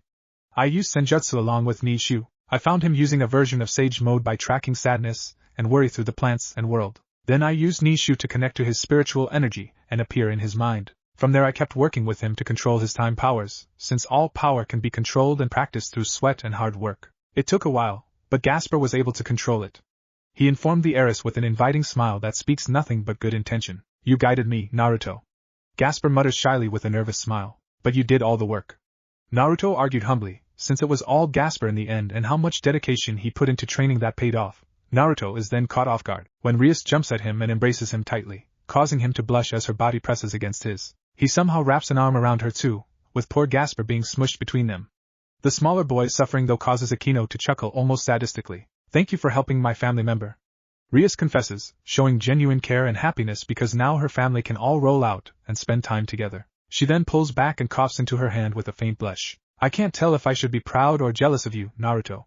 Issei comments with an annoyed tone of voice as he tries to figure out his feelings about the matter. The white-haired female of the group then addresses him. Pervert. Kaneko says coldly as she turns her attention back to Naruto. Since he mentioned something about a sage mode. Ignoring the remark, for the most part, Rias cocks her head to the side. Sage mode? Closing his eyes for a moment, and taking a short and relaxing breath, Naruto quickly gathers senjutsu as an orange pigmentation appears around his eyes and on his eyelids. His signature mixes with that of nature around them as he takes in the natural energies around them, making him seem even more invisible to their senses. He then flares some of his senjutsu power in surprise to the others, with some shuddering and in awe of his power. His wave of power sends a shockwave through nature too. He then opens his eyes to show his light orange ocular orbs with toad-like pupils, displaying nothing but incredible power. This is sage mode, well, one form of it anyway. Nature around them seems to vibrate and sing in response. Rias shudders at the power being released, and being so close to it. But also because how warm the chakra/senjutsu feels. However, she notices his eyes, grave eyes, pained eyes. They're like my brother's own when he thinks back to the Great War and the Devil's Civil War. What happened to you? Issei can't help but be jealous of his friend's incredible power. But he knows that something must have happened for Naruto to have gained such power in the first place, and it makes him worried. What did you go through? I can see the horrors of something terrible in your eyes. Gasper is used to it, but it's still a surprise as he just wants to fold in on himself. Yuto has some sweat running down his head at the sensation of Naruto's power, even though it feels protective. Akino, however, rubs her thighs together and licks her lips at the incredible show of power, pure dominating power. Kaneko though reveals her Nico features to the world, her white cat ears and tail revealing themselves as she purrs contently with wide eyes. Elsewhere though, on top of short building, a black cat with golden eyes overlooking a fish shop freezes upon sensing someone use senjutsu, and a slightly different variation to her own. The feline looks up, its future meal now forgotten as tries to track the senjutsu origin. Senjutsu? But who can use so much of it, Naya? And is that chakra too? I must find who you are. I hope you're cute and a hunk, Naya. Just before she can take off though, a magic circle that looks like an infinity symbol opens up under her and teleports her away.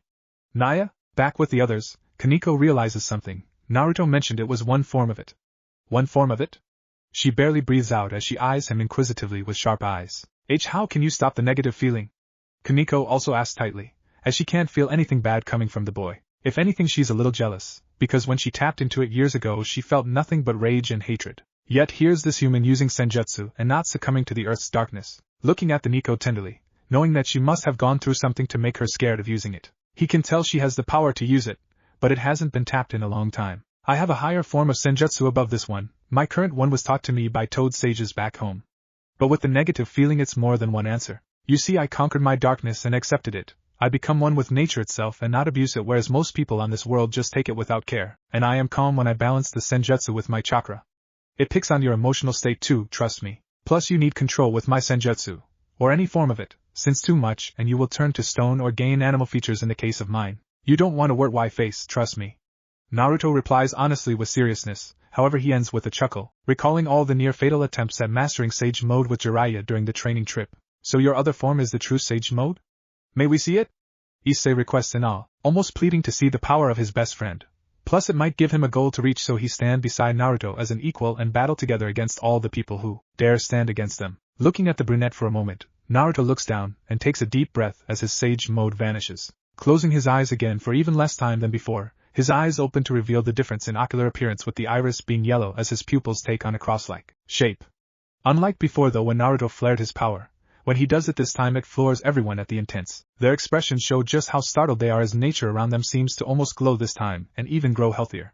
6-pad Sage Mode, Naruto explains with a relaxed smile as he taps all of them on the head so that their bodies can handle it, allowing them to all stand up again. Although Akino is panting in what can only be described as pleasure, with Kaneko just purring and figuratively swimming in the wave of his almost divine chakra and senjutsu, not knowing that someone far away is in shock at the familiar aura and power that he is giving off. Naruto then shuts down his 6-pad Sage Mode and his eyes return to their loving blue.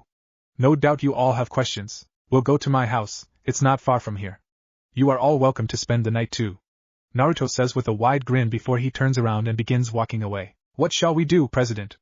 Yuto asks as he moves into a protective front and gets ready to summon his swords in case Naruto suddenly attacks the peerage. Barely catching a pouting Kaneko hide her Nico features after much difficulty. Biting her lip in contemplation for a moment, Rias quickly decides to run after Naruto, the rest of the ORC following after her, as they reach the red-haired sage and keep pace with him. The group not making much talk on the way to Naruto's house, although the protective aura of Naruto doesn't vanish. Floating above a section of the Great Wall, an adult-looking Ophis is looking on with wide eyes, having felt the extremely familiar presence on Earth, one that has now suddenly vanished again.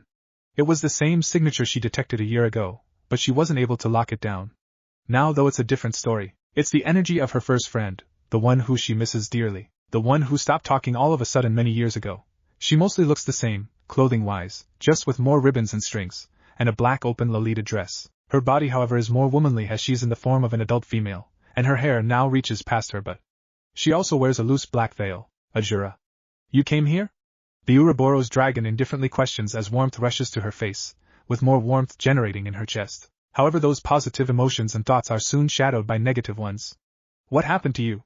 Why didn't you speak to me again after that meeting? Ophis calms down quickly from the emotional high as she looks over to the direction of Japan. As much as she wants to go visit Ajura herself, she can't. With her controlling the Cows Brigade and issues with locating her spawn called Lilith, she doesn't have the time. So with that thought in mind, she used her magic circle to summon a valued and reliable member, one personally from the only group in the Cows Brigade she can stand. Kuroka, I have an important mission for you. The black cat sitting on the Great Wall next to Ophis then transforms.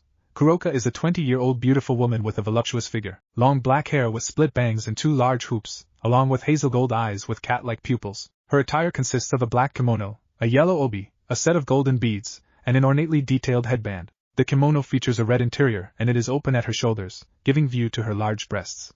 She also wears black and purple sandals. Her Nikomata features are exposed too, which are a pair of black cat ears and 2 black tails. Naya. What do you need, Ophis? Is it something to do with that senjutsu wave? She replies as she stretches, working out the kinks in her body after being stuck in her cat form for ages. Of course Kuroka felt the massive secondary wave of senjutsu that followed the first one, and she was amazed at just how rich and powerful it was. It even dwarfed the first burst, and both came from the same location and same person due to the signature. Now she just wants to find that person even more. Yes.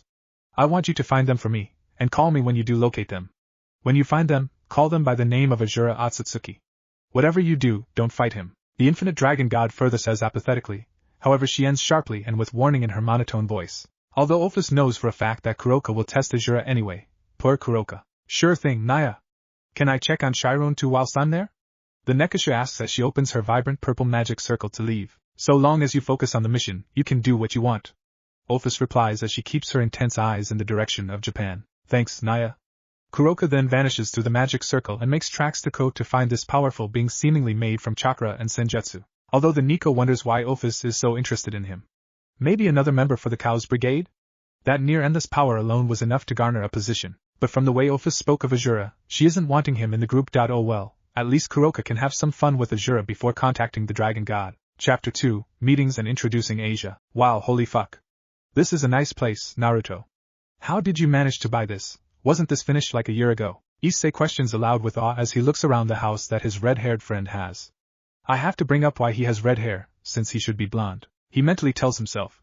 The living room, the first room you step into, is a mixture of traditional and modern.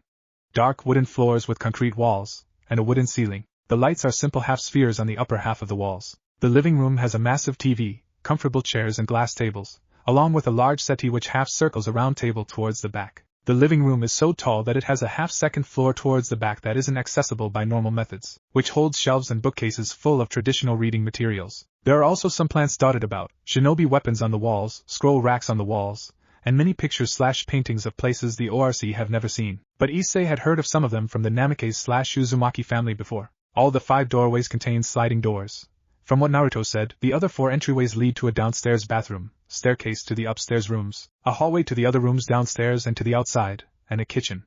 The 5th door being the exit. Naruto even mentioned that there is a single-story guest house in the large garden behind the house, along with a small temple that's dear to the Uzumaki clan. Akino is looking at the hundreds of books on the upper floor with appreciation. Yuto is regarding the shinobi weapons, specifically the custom-made ones, wondering if he should ask their host for a duel at a later date due to spotting some incredible swords. Gasper checks out the writing on the doors, mostly checking on the closed threshold to the hallway, which reads, gym, dojo, meeting area, storage room, library, 2 bedrooms, basement entrance, and outside. Kaneko is sitting down on the cozy settee waiting for their host, currently thinking about the person's thick and strange chakra, along with his variations of senjutsu. Rias though is looking at the photos curiously, picking up the fact that they're too detailed, and that they feel like real locations. She also eyes up photos of various people, all strange and quirky, but they seem nice. This place is quite nice. Very homely and peaceful. Shame he lives alone though, so much room for one person. I wonder what he does with it all. Akino comments pleasantly as she drops down from the upper floor of the living room, landing gracefully next to Rias, having quickly studied his selection of books up top, only to find 2 books that pleased her to no end, one about masochism, and the other about sadism. She was personally tempted to borrow them, but left them be for the moment so she can exchange notes, and ask nicely later. It's dope. Kaneko says blandly with a hint of interest before she turns her head to the door leading upstairs, as she hears movement. Well, I'm glad you all love this place. Naruto replies to them with a smile, appearing behind the chair where Kaneko is using his swift release. His voice startles everyone, although Kaneko hides it much better than the others do. He is topless however, revealing his lean and toned, a body built for combat, yet it isn't over-the-top muscle. Compact and athletic. Akino licks her lips in appreciation at the view, as Rias shamelessly ogles it, and Kaneko having to look elsewhere with a faint blush. Naruto smiles and faintly blushes at the girl's responses, although the blush is due to Akino's reaction and what he can see in her eyes. The certain look of lust and naughtiness, however he can see it's a mask which causes him to mentally frown. She wears a mask like I did. However what catches their collective attention are 2 features on his body, one being a spiral black tattoo with patterns around it, and the other being a scar over where his heart is, the scar being mirrored on his back. The scar though causes a few of the people to go green in the face. It isn't a disfiguring one, but the fact that something blasted through his body, an injury that should have killed him, makes them wonder what the hell he had been through. Although Rias curiously eyes up the seal on his stomach, with Issei knowing what it is, but all the rooms do have items in. I do wish for some company, but I can wait on that. You all came here to ask me questions, since you are the representatives of your faction around here and you don't want an unchecked power floating around. Right, Naruto laments sadly before moving on to the serious business, taking a seat on the arch couch across from Kaneko. The other people now taking their own seats on the settee that the Nico is on, and the one Naruto is on. But first, do any of you want something to eat/drink? Smiling at their host's good nature, Rias decides to bite. I'll have some tea please, she answers, with Akino and Yuto also following their president and king. Gasper also asks for tea, but in a more withdrawn voice, due to his own fears of being outside for prolonged periods still. I'd like some orange juice, Naruto. Issei follows on after Gasper as he relaxes into the chair. May I have some sweets? Kaneko requests with her monotone voice, however she continues to look at Naruto and can't help but want to bask in his chakra. She personally wants to learn more about his chakra, or rub herself against his chakra core. Sure thing. Naruto then shows off and uses his creation of all things technique to make the desired items for Rias and her peerage, shocking them all when the drink/food appears before their requested people. The glow and flames of red and blue vanishing from his hands upon the completion of his power. What was that? How did you do that? Rias questions with surprise, her voice stern however as she wants to find answers to the stranger before her. The recent display of power just forcing the issue more. Kaneko however takes a curious bite of the sweets that was created, since her sweet tooth demands to taste the basket of treats in front of her. Taking a bite and running her tongue and taste buds along the cookie, her eyes widen as she then borderline dives into her food and digs in. These are nice. Naruto's sweat drops at the actions of the petite female, although he does chuckle at her. The beautiful Nico with marshmallow hair seems pretty content there. But with regards to you, Rias, I use the yin-yang release ability that involves the administration of imagination, and the spiritual energy which forms the basis of yin chakra to create physical forms from nothingness. Then, through the application of vitality, and the physical energy that forms the basis of yang chakra, I can breathe life into the resulting creations. The creation of all things technique is the name. Naruto explains with a shrug, in a manner one would use to discuss the weather. Said Nico blushes at being called beautiful, since she honestly isn't used to it, because she is often remarked as being cute or adorable whilst her queen and king are considered beautiful and sexy. So it makes her feel happy that he complimented her, although him referring to her hair as marshmallow-like just makes her cheeks turn a deeper red. So you can create anything from your imagination, from nothingness? Rias clarifies as she quickly understands the ability, but also she wonders what the drawback is to such a potent power. After all, nothing like that comes cheap. Sounds useful. She doesn't need to ask how Naruto knows about Kaneko's Nico nature, since she revealed it in public earlier, but she does mentally chuckle at Kaneko's expression, even though she's a bit envious of all the attention the Rook is getting. You can create life too using that power? Akino, Ria's queen, continues after taking a sip of the tea in front of her, pleasantly surprised at how refreshing and tasty it is. She might have a rival now concerning tea making. Oh my. And he looks like he can take some punishment too. She thinks to herself sadistically as she eyes up Naruto's body. Glancing to the Princess of Destruction and the Yamato Nadeshiko before nodding to their words, he smiles. Sort of. While I can create life, it's taxing on the body and consumes too much chakra to do so. That's the drawback. The simpler the better, as it were. I know how to create life using creation of all things, but it's something I won't do. Why, do you want me to create someone? Naruto inquires as he sits back and raises a brow, honestly curious if they will ask him to create someone. He notices the sadistic look in Akino's eyes. She's a sadist, isn't she? Not bad, I guess. Thinking about it for a moment, Rias shakes her head. No, that's alright, she says before taking a sip of the joyous tea, impressed that it tastes good. Do you use your power to make food for yourself all the time? No. I didn't want to waste time making stuff for everyone.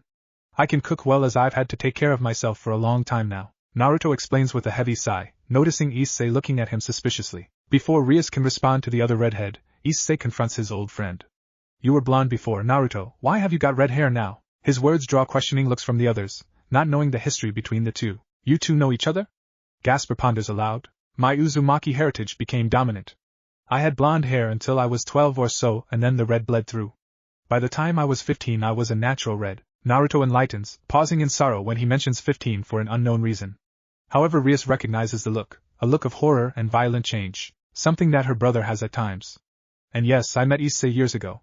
When we were kids, he replies to Gasper. Nodding in understanding, Issei then also addresses the elephant in the room that everyone may have on their mind. And that scar? He sighs softly and touches the mark without a twitch to his form due to being so familiar with it now. My friend stabbed me with a lightning fist 3 times when he went rogue, because I got in the way of him wanting power, Naruto bitterly says with a chuckle, only to receive a mortified gasp from Issei and wide eyes from the rest. Ria's eyes sharpen quickly at that thought, since she believes firmly in connections with friends and family, so the thought of one betraying someone and nearly killing them takes her off. But also to someone nice like Naruto, who even she can tell is extremely lovely from their limited time together. He tried to kill you? What kind of friend does that, Naruto? I don't know how friends work on your world of Gaia, but know that I wouldn't do a thing like that to you. Issei barks out in indignation as he thunders up from his seat next to his childhood friend, unknowingly blurting out that Naruto is in fact from another place. Upon hearing that, Kaneko breaks the snack in her hand as she glares at the scar on the chest of Naruto. Betrayal by his friend? Because he was in the way? Akino's glare becomes dark too, as a betrayal in her past appears in the forefront of her mind for a moment. Yuto's fist clenches also as negative thoughts of his past bubble up to the surface. Gasper's split self nearly breaks out for a moment, having known Naruto the longest following Issei due to their training together, yet never knowing about this horrible scar caused by Naruto's friend. He was lost in darkness, Issei. His family was murdered by his own brother. I was the only person in the village of Konoha who connected with him. My own family was dead, my clan was destroyed too like his own. We were alike, yet we were reflections. I strived to bring light and unity whereas he walked in the darkness, but I wouldn't and didn't let him drown in despair and the curse of hatred.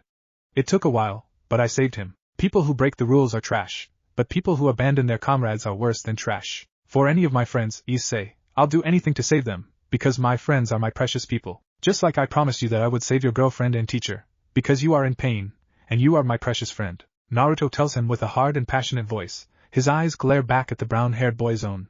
His negative emotion sensing notices the feelings from all of the peerage, his words making the brunette's eyes wide as tears threaten to spill due to how far his friend will go to help him. His words shock everyone as they now discover the type of person Naruto is. Someone who values family and love above all these, the type of person who will always be there for them in their time of need, and someone who will save anyone no matter how deep in their hatred and darkness they are. Gasper, Yuto, Akino, and Kaneko all feel as if Naruto is reaching out to them oddly enough, his energy, protective aura, his words, they all feel like he's trying to talk to them unknowingly. Honestly, it makes Rias more curious about the red-haired male, someone who is selfless and cares more about other people, someone who helps others no matter who or what they are, someone who is too forgiving.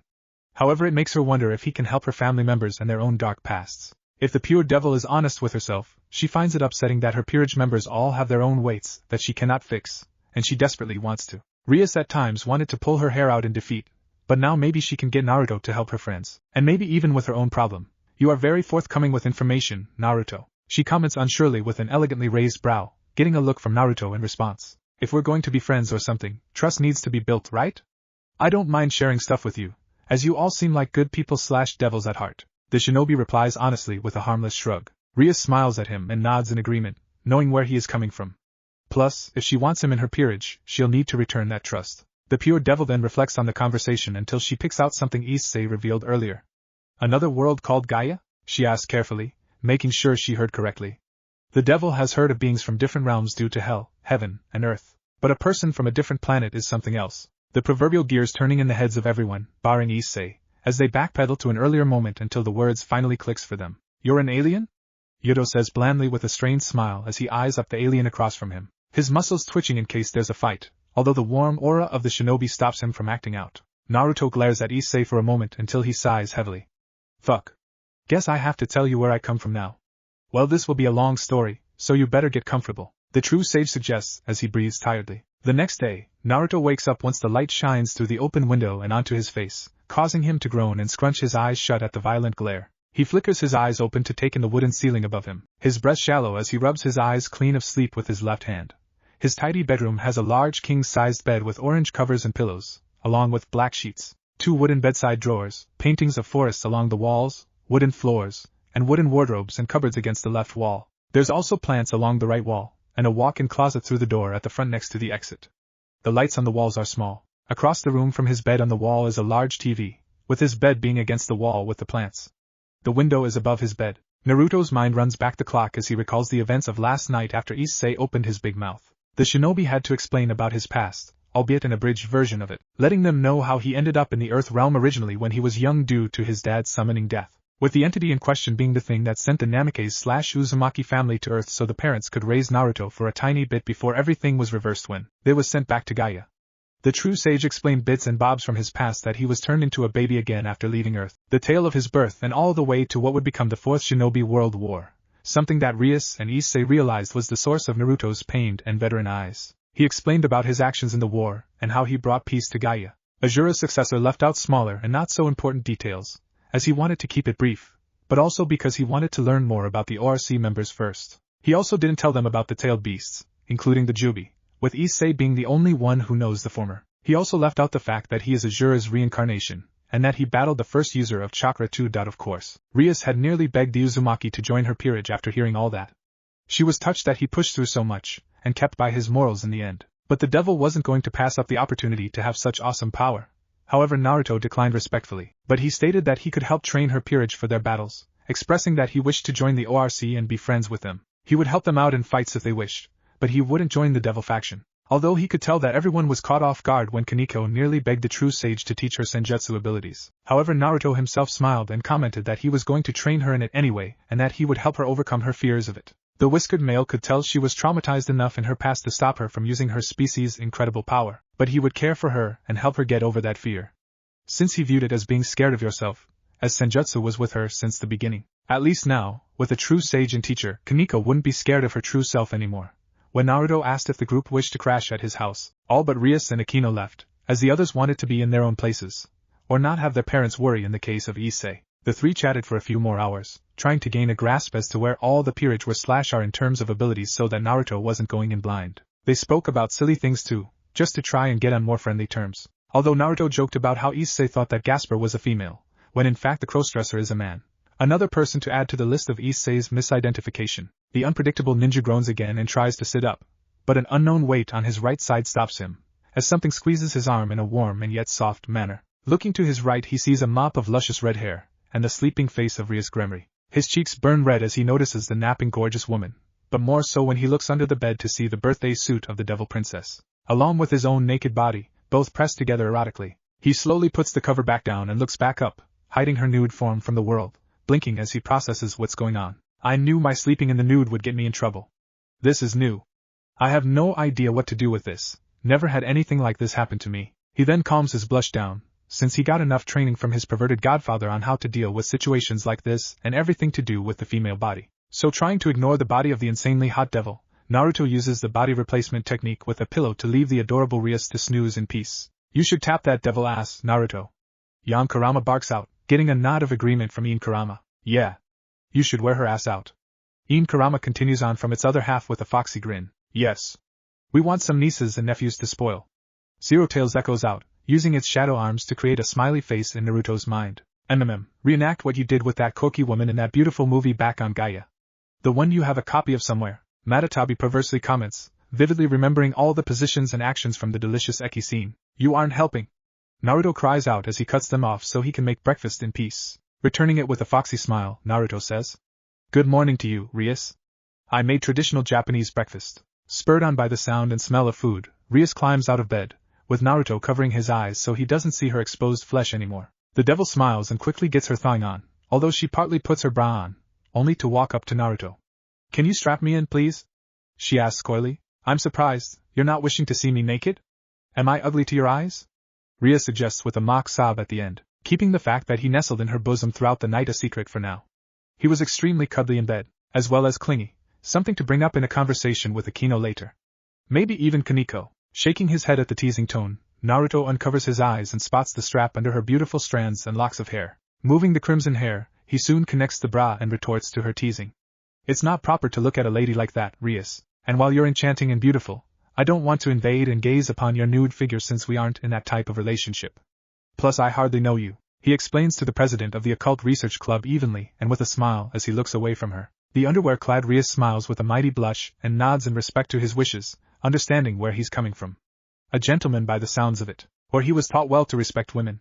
Have you seen naked women before? She inquires as she starts to put her uniform on, honestly curious about the past of Naruto since he didn't speak much about himself personally last night to the group, mostly talked about events that were going off on Gaia that he was involved with. Yes. Plenty of times, really. One of my skills is to turn into a naked female. Plus my godfather, Jiraiya, the legendary super pervert, taught me plenty about women on our training trip. Priorities apparently, although I was taught well in the art of pleasing due to the various brothels and hot springs we visited, but thankfully I never partook in anything of the sort, just taught by various ladies.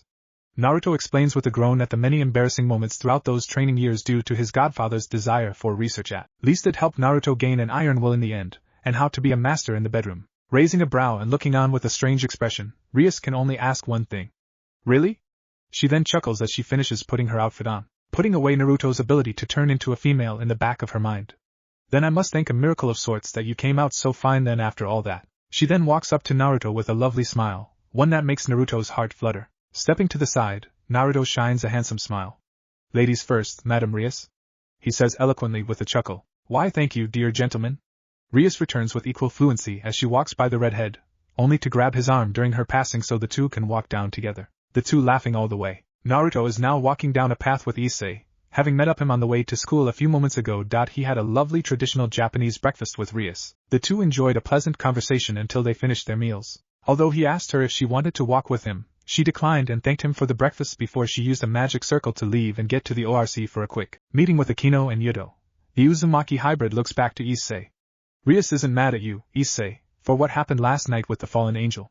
She's out to protect you. She's your leader, your king, you're her newest family member, and she wants to shield you the best she can. You didn't let her down, but the situation between all the factions is rough, Naruto says calmly, patting Issei's shoulder reassuringly during their stroll under the trees to Koa Academy. I just don't want to upset her anymore, Naruto. I already made an issue with the contracts, and one of the missions yesterday. Plus with the fallen. Issei ends on a sour note as he looks forward still, his suitcase over his shoulder as he looks on depressed. We all make mistakes, Issei. Even my first mission was bad and embarrassing when I accidentally broke a person's garden wall. My first shinobi mission went from a C rank to an A rank. You can't control what happens in a mission. Naruto explains before he notices a look in Issei's eyes. Are you thinking about your girlfriend? Since his friend had told him more about his estranged lover on their way to school. Tragic really, but Naruto still vows to save her, for Issei's sake. Since, from Issei's talks about it on the way from the devil's house, the two do genuinely love each other. At least that's what Naruto hopes, since he needs to see if the estranged girlfriend has a seal on her neck like Calwarner does. Yes, I want to make sure she's okay, you know? I want answers like, did she really love me? Issei reveals with a small sad smile, failing to keep a strong front for Naruto. Plus I had another dream last night, one where I was Yuma killing a similar-looking woman out of anger when they tried to force her to do something against her will. The devil thinks to himself as he turns to continue speaking with Naruto, only to be interrupted by a cry ahead of him. Turning to look, both Issei and Naruto see something. A girl fallen on the floor ahead of them in white and dark clothing, with her rear in the air. However, that's not the reason for their silence. The girl's dress is hiked up to her mid-back, revealing her creamy legs and white panty clad but for the world to see. How did I fall over? I'm such a klutz, she mutters shyly under a veil with her face planted against the floor. Naruto deadpans at the scene for a moment. However, he soon quickens his pace to reach the fallen girl. Even the tailed beasts are looking on with wonder as to how on earth that happened. Issei's eyes widen dramatically as his perverted instincts take hold for a moment. It's not the time for such thoughts though, so he shakes them off and runs up to her. Who is that beautiful lady? He thinks to himself. Are you alright? The reincarnated devil asks the girl as he offers a hand, barely noticing Naruto putting the girl's scattered clothing away in her already bloated suitcase. The girl stands up and takes his hand, her white veil flying off her head in the process. Thank you, she chirps politely with a sweet smile. Asia Argento is a 17-year-old pretty young girl with long blonde hair and green eyes. Her hair flows all the way down to her back, with split bangs over her forehead and a single strand sticking out from the top. Her outfit consists of a dark teal nun outfit with light blue accents, a brown satchel slung on her right hip, and brown boots with black straps in an X-shaped pattern. She also wears a silver cross necklace around her neck and wrists. Issei reacts, and quickly grabs her veil before handing it back to her. Here you go. I'm Issei Hayadu. He introduces with a wide smile. I'm Naruto Namike Uzumaki. The red-haired teenager follows on after, as he barely closes the luggage. The nun smiles shyly and pokes her fingers together. I'm Asia Argento. And can you please help me? I got lost and I need some help. A few minutes later, the trio are walking through a beautiful part full of nature and all its wonders. Asia and Issei are exchanging tales, the two learning more about each other.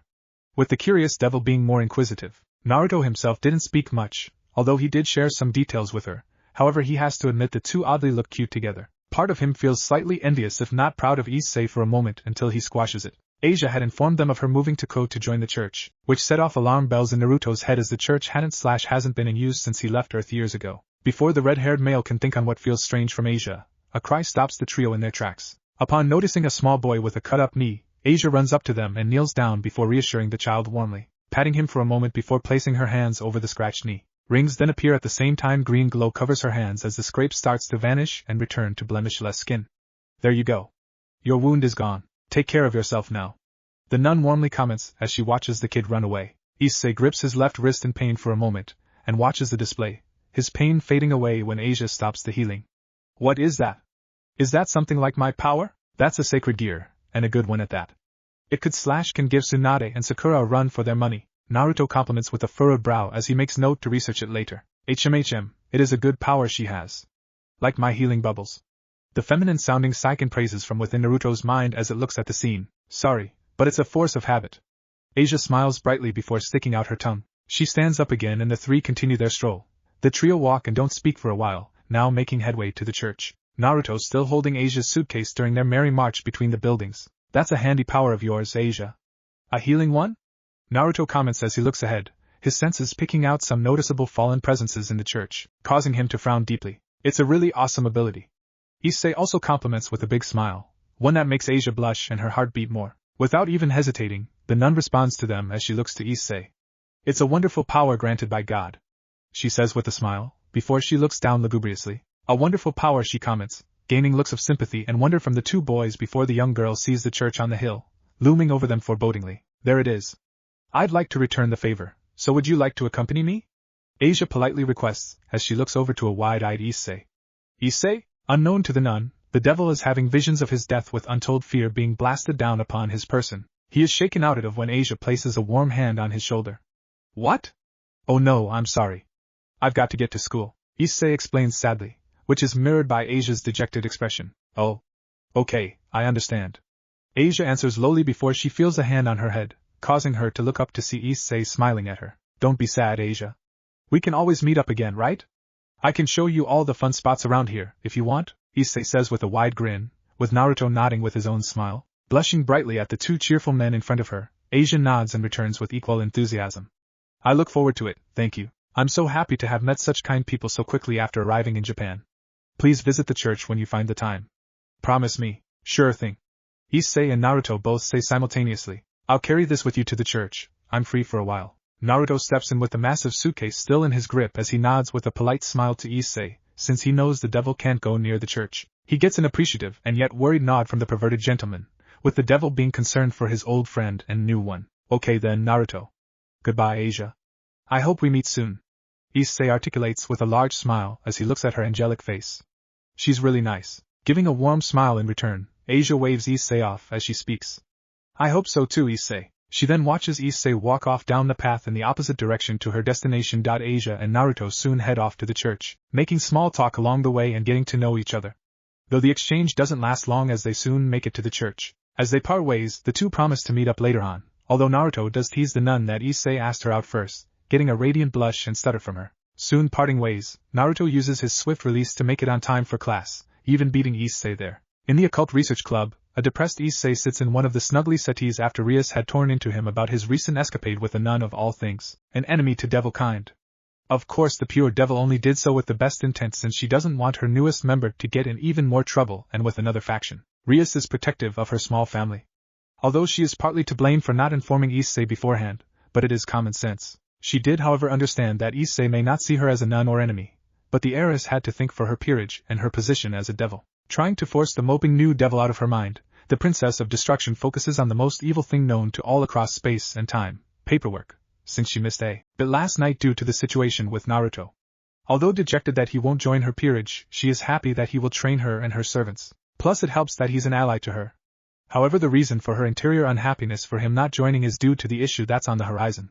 Her marriage contract. But alas, maybe the training he'll put them through will pay off. If the short tales he told them yesterday and his power output is anything to go by, they might steamroll anyone who stands before them. Shaking her head and putting away the final piece of paper on a pile, she turns her head to see an even bigger pile of paper that still has yet to be done. Pushing the thought of destroying it all with her power of destruction away, she groans as Akino walks through the front door. Good evening, Akino. Greeting her good friend and queen with a smile, the rest of her peerage also welcoming Akino warmly. Good evening. The raven-haired female hails in response with a smile before she notices the depressed Issei. What's wrong with Issei? She asks curiously. He befriended a nun and took her close to a church. Yuto explains from his position next to the wall.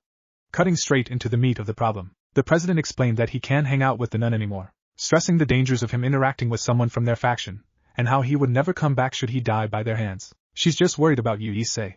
Akino explains with a lovely smile and a sadist glint to her eyes, understanding now why their newest member is down in the dumps. She then turns her attention to Rias.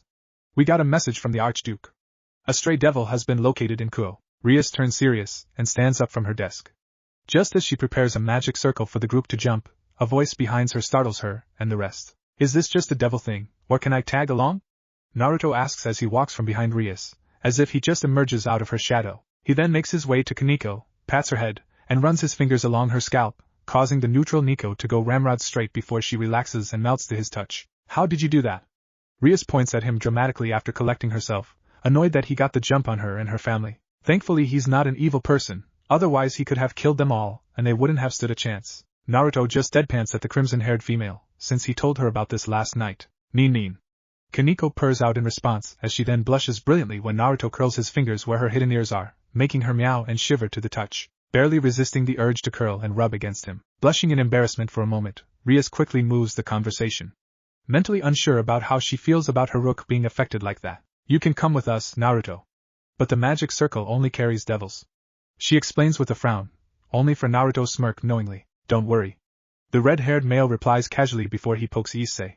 He watches the peerage soon vanish through the magic circle. The peerage reappears in a dark forest in the dead of night, not far from a recently abandoned building. As the group looks around for a moment, Naruto appears in a yellow flash next to Issei. Rias frowns curiously for a moment, and considers asking him, but right now their mission takes priority. A stray devil used to be a servant to another devil, like we are for the president, but sometimes they can and will betray their masters, killing them so they can do whatever they want. Yuto explains to Issei and Naruto, gaining an understanding nod from the brunette. Sounds like the missing Nin from Gaia. The true sage reflects aloud. Then again, I've dealt with numerous devils during my stay over the year. He mutters, something that is heard by Kaneko and Rias. Walking up to a dark and dismal mansion, Rias informs them of the target. We're after someone called Visser, a very active devil that's using the mansion to lure people in and eat them. Our objective is to take it down. She ends sharply, noticing the startled look by Issei from the corner of her eye and the lack of anything of the sort from Naruto. Eat them? Issei cries out with wide eyes, feeling sick at the thought of such a vile creature. Usually they don't care about anything or anyone, and their look will reflect the monster that they have become. A monstrosity through abuse of magic and its lack of control. Yuto continues from his earlier words. As the group opens the large double doors to view the dull wide room with large windows and columns, Rias asks Issei and Naruto something that's important to the devil culture. Have you played chess? As she takes note of the numerous broken objects also decorate the room, and the veins of nature creeping along the walls. I played it once or twice, but I sucked at it. Why do you ask? Issei answers unsurely, not sure why it really matters. It's like shogi, right? Naruto asks in return, since he played shogi a lot with Shikamaru during the quiet days of the year-long war, and in their youth. Sort of. I am king, the master of the peerage and army. The queen follows next, 2 knights, 2 rooks, 2 bishops, and finally 8 pawns. Each of the pieces have their own traits, which gives the servant devil unique and different abilities depending on what piece they are given by their king. Rias explains calmly as the group stops still, with Naruto resting on the wall and watching the group do their job. This is known as the evil piece system. I used evil pieces to reincarnate you as a devil, Issei. She continues as something starts to move in the darkness ahead of them, something that Kaneko and Naruto smelt upon their arrival here. Issei, I want you to observe closely tonight. You'll see how we devils fight our battles. The heiress finishes before turning her head to the side. I smell something bad. And yet I smell something absolutely delicious.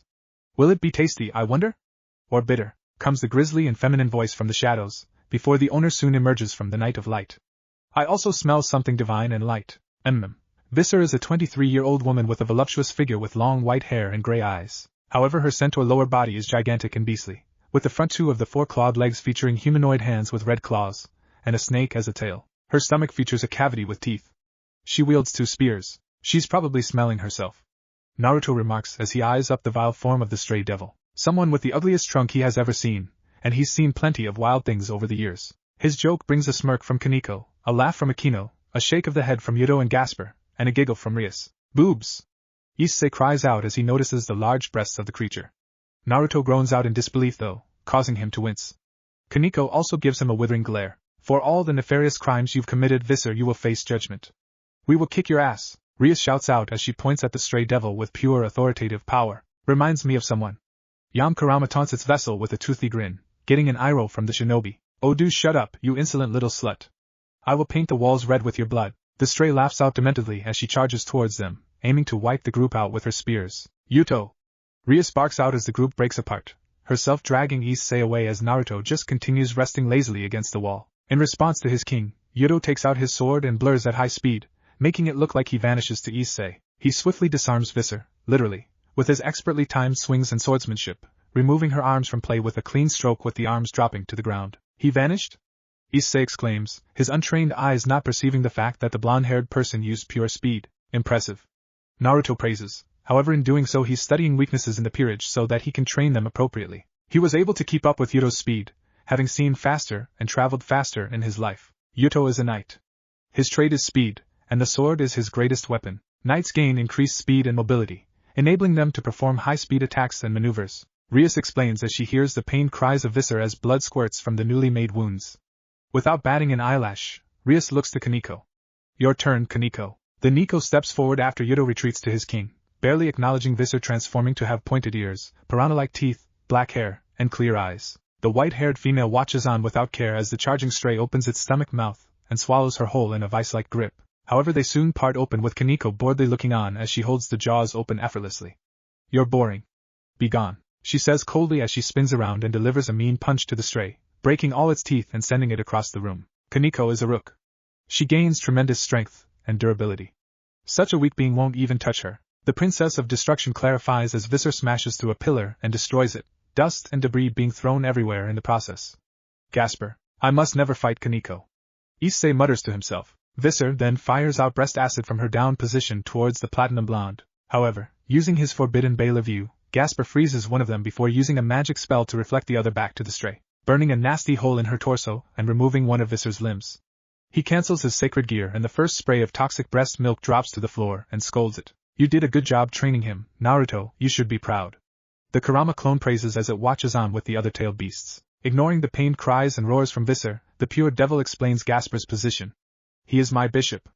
Like you, he has a sacred gear. Bishops gain enhanced magical abilities which they can use to conjure up a multitude of spells, Rias says with a smile, seeing a thumbs up and a nod from Naruto towards Gasper, who blushes and smiles back. Akino, yes, President.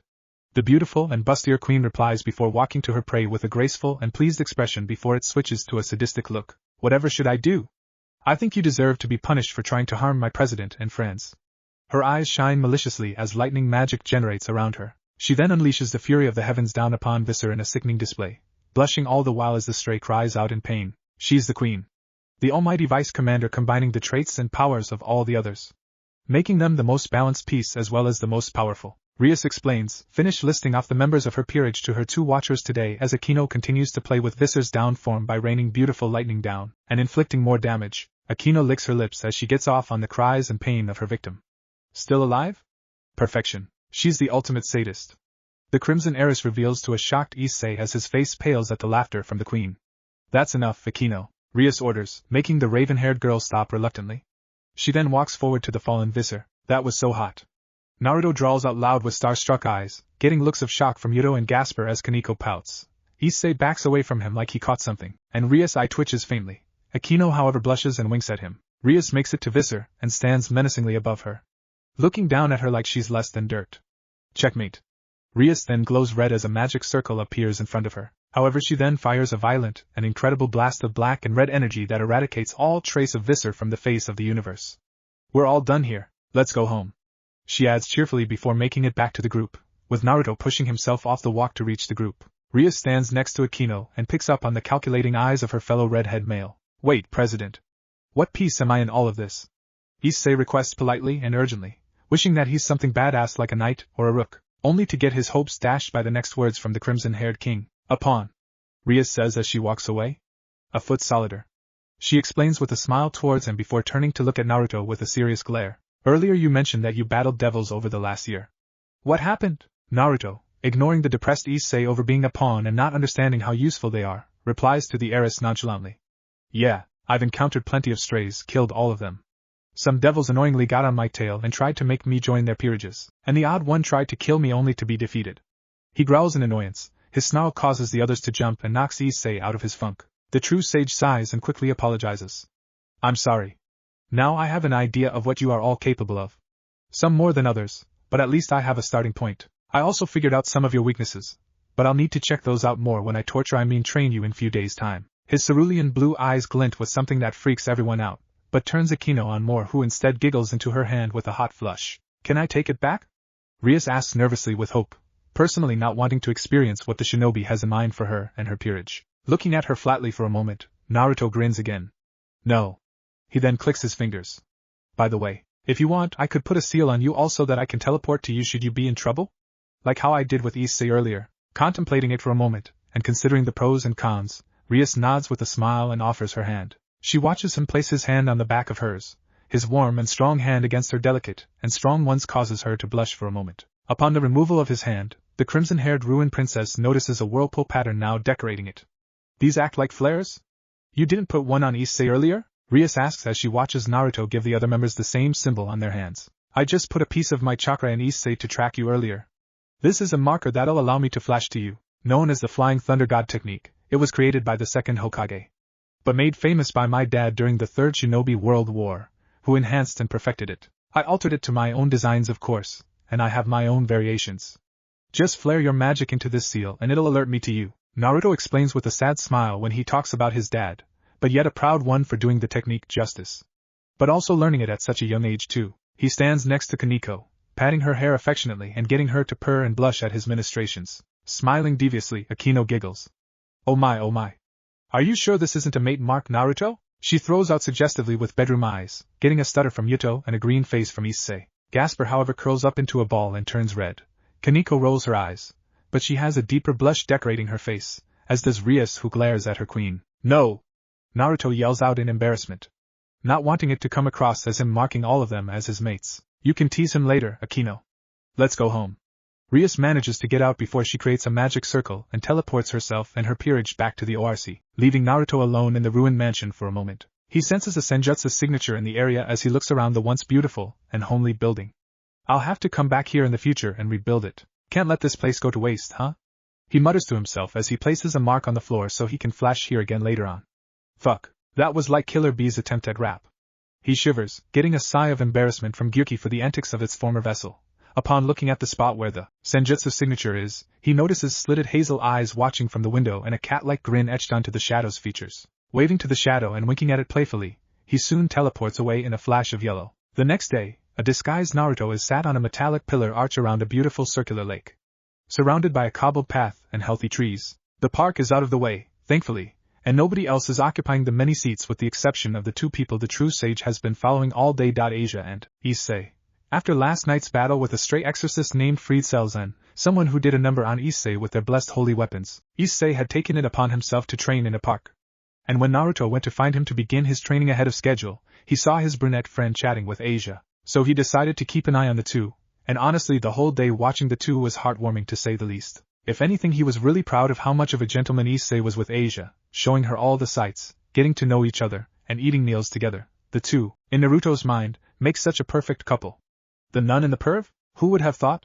Naruto had watched the two unsuspecting teens go through the arcades, with Issei winning something for the blonde nun in the process of one of their games together, only for the two to retire to this nice park at midday and exchange stories. Although it broke Naruto's heart to hear how Asia was treated when it was revealed she could heal devils too.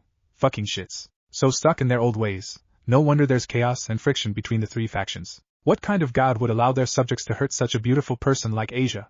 She has the brightest soul and heart I have ever seen. Naruto scowls mentally. But what really broke Naruto's heart was when he heard Asia's wish.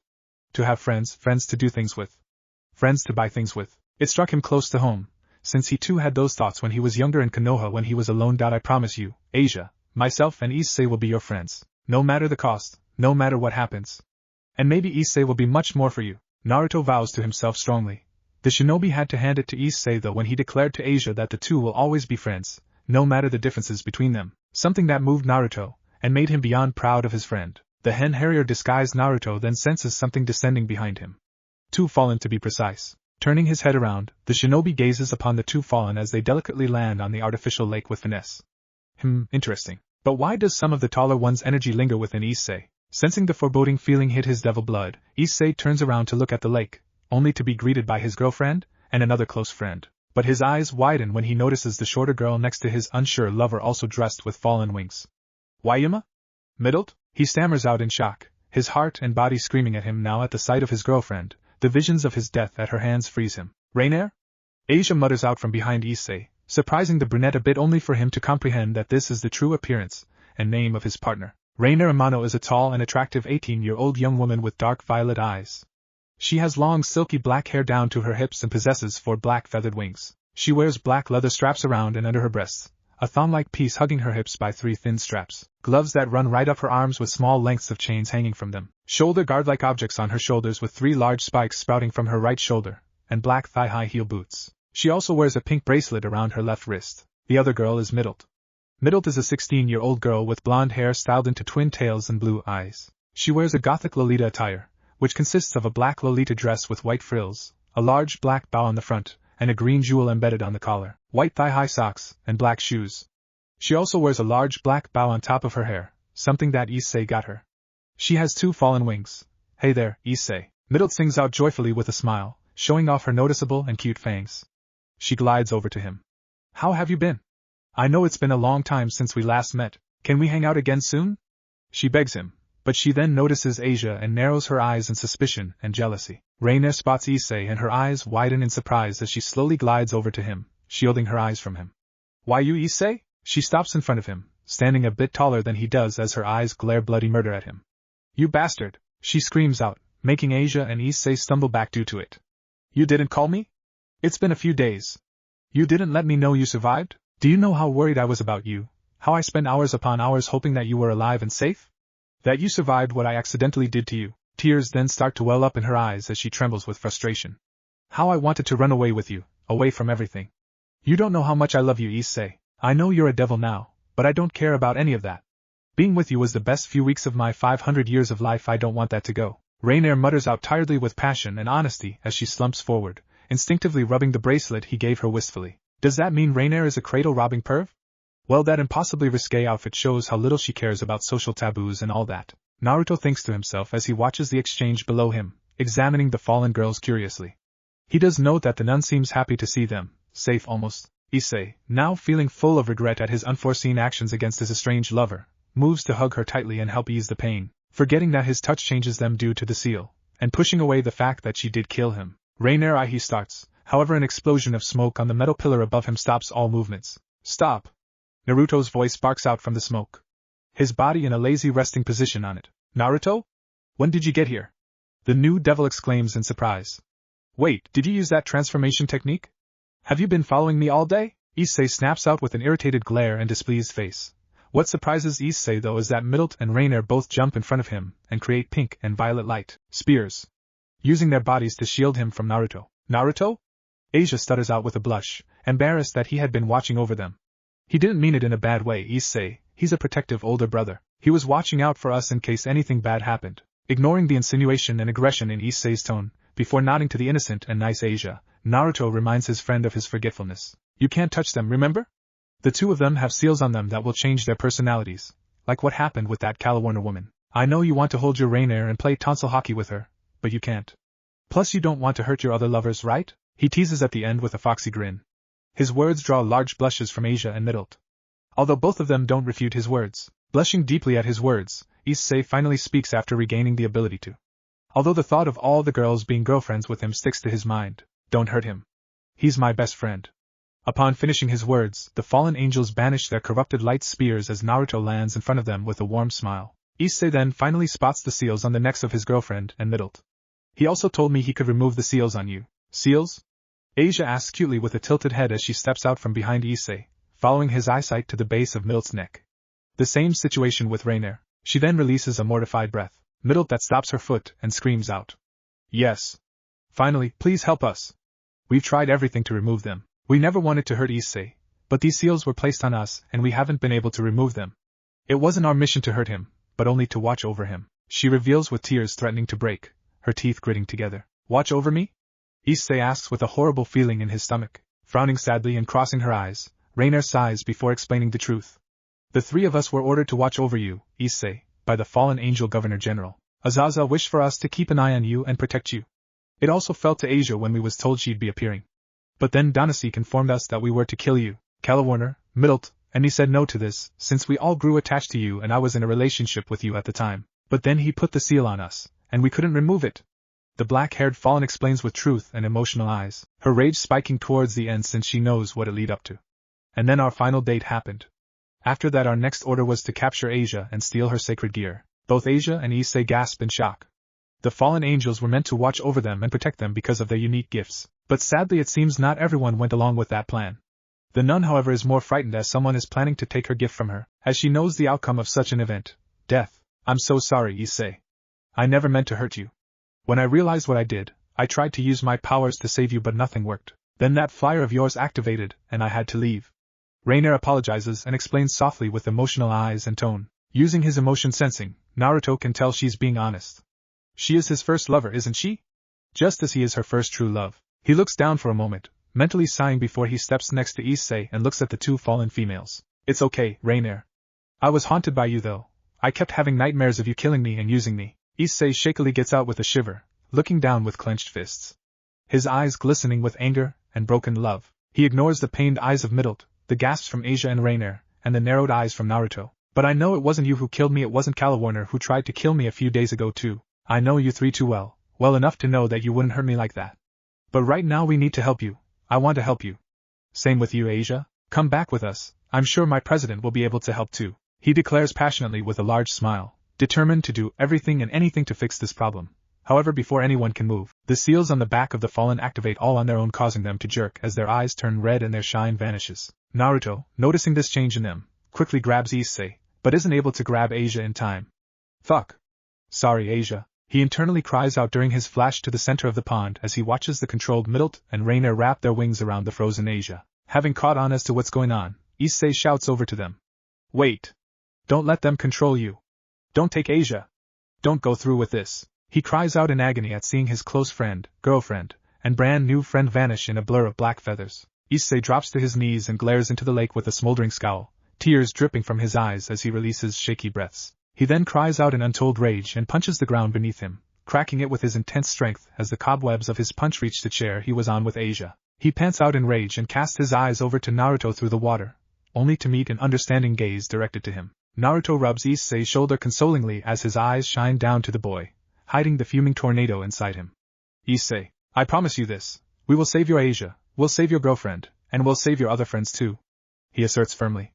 Your three future sweethearts. The red-haired shinobi mentally adds. Come on. We have to plan and act quickly. They won't take long to steal Asia's sacred gear, Naruto proclaims urgently as he pulls Issei up. Upon getting a determined nod and fierce eyes from the brunette, the two flash away in a blur of yellow. A while later, after informing Rias of the situation, the entirety of the Occult Research Club stands in the main room with the crimson-haired ruined princess sitting on her desk, with a disturbed visage blemishing her face. Are you certain about this? Are you sure those three fallen are being controlled by an outside source? Rias demands with frown. Right now she's unsure where she stands in all this, and even what her feelings are on the fallen females that Issei has known for varying lengths of time. But deep inside, she feels sick that someone is using innocence, maybe, for nefarious purposes. And while she may not like Fallen, it ticks her off since she cares greatly for free will as it hits close to home for her and her situation where she has no control. But also someone out there is hurting her newest peerage/family member through assault on his weak mental state. Without a doubt, Rias. I saw the seals on the necks of Calwarner, Middlet, and Rainier. At a glance it looks a switch/control seal.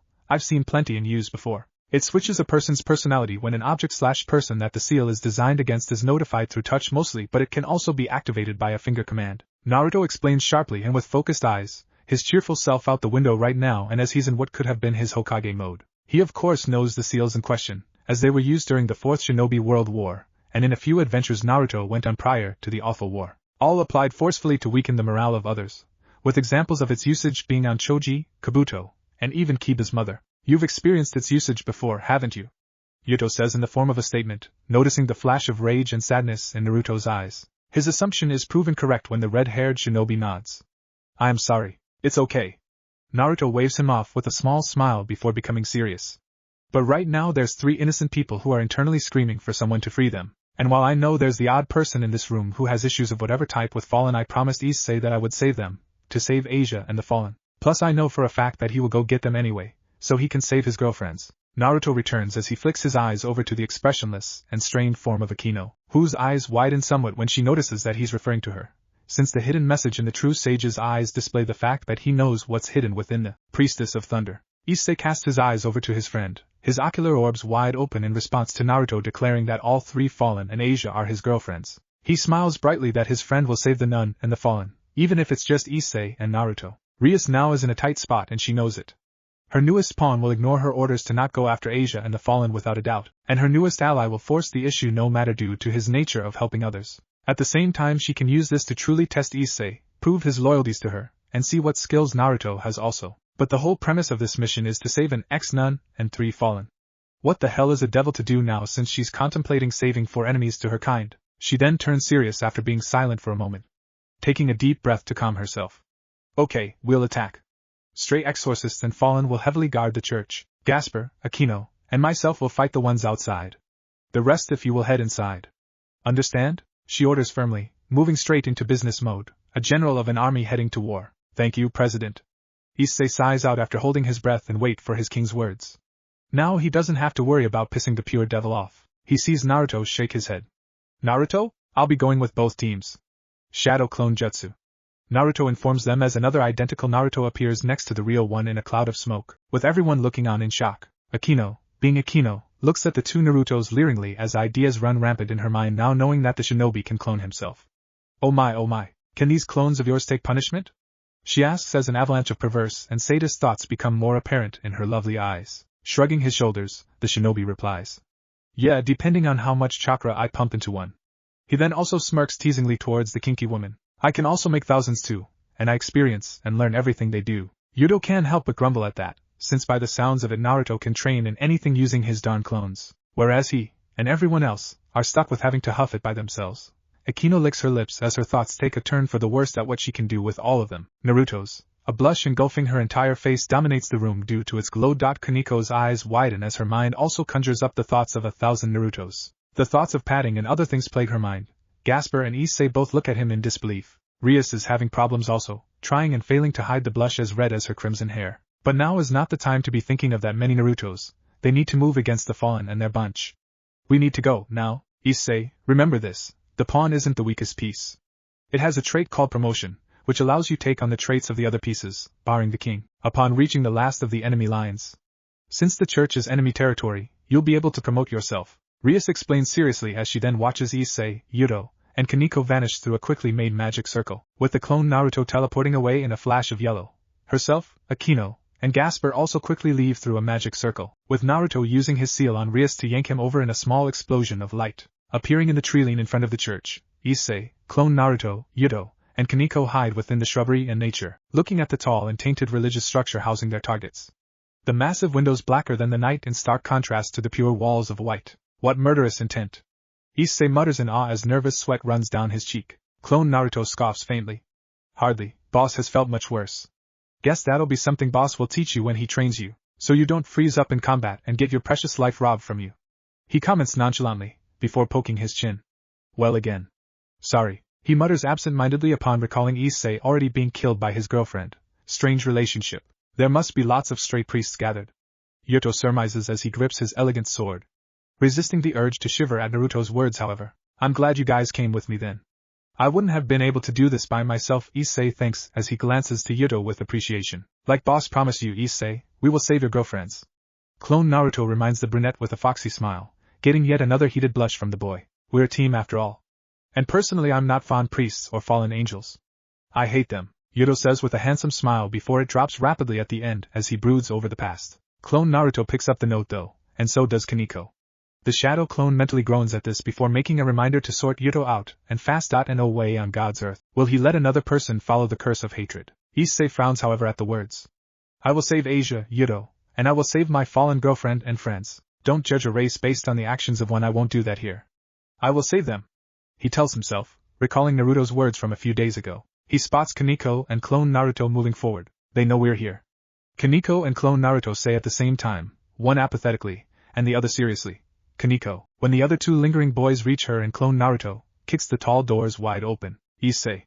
Clone Naruto utters, gaining the attention of the perverted gentleman. Remember these words. The stronger your will is, the stronger your power will be. Your sacred gear runs on will. The bigger your will, the more your gear will work for you. The shinobi explains with a compassionate yet serious tone. Do not hesitate because these people will cut you down, he adds upon seeing the nod from Issei, who activates his sacred gear. The interior of the church is just as any other church. Rows of uncomfortable pews all facing towards a large religious symbol at the back, with numerous other sacred icons dotted about the walls, with the windows showing depictions of holy figures. High ceilings like that of a castle, along with a pure array of colors and beauty, with the wooden pulpit at the back against the stone stand. However, all the religious symbols in this church have been desecrated, with the broken cross at the back on the giant stone stand glaring down at the devils and clone shinobi. This is awful. Issei mutters before mocking claps echo from the shadows in front of the quartet. Clone Naruto scans downwards for a moment before turning his attention forward. Asia and Rainier are underneath the church, along with 100 or so stray exorcists, ignoring the merry clapper in the room. Well, well, well. We meet again, shitty devils. The ones who got away from me. And you've brought some fresh meat. A crazed voice speaks up as it steps into the moonlight. Fried Selzen is a 24-year-old young man with short white hair and red eyes. He wears priest's clothing, consisting of a white shirt with a black line down the front, white pants, and black shoes. Over this he features a black long-sleeved jacket with golden accessories along the front and sleeve cuffs, with a cross design on the back. He also has a disturbing smile on his face. Suck it. Kaneko takes this time to lift up a pew and sling it over to Fried with vigor and force. Her aim is true, but it doesn't connect when the demented exorcist activates a light sword and cuts it in half. Not even hesitating, Yuto rushes forward with his sword drawn and slashes at Fried. The stray exorcist quickly pulls out his light gun. The two quickly clash blades, sparks flying everywhere as the two continue to try and gain the upper hand over the other. One with a calm and focused visage, the other adorned with nothing but insanity. Gunshots rain down onto every position that Yuto makes when he's at a distance, but they cease when he gets close and personal with the deadly priest. Fried's snake-like tongue brings back annoying memories for the clone. He's like Orochimaru.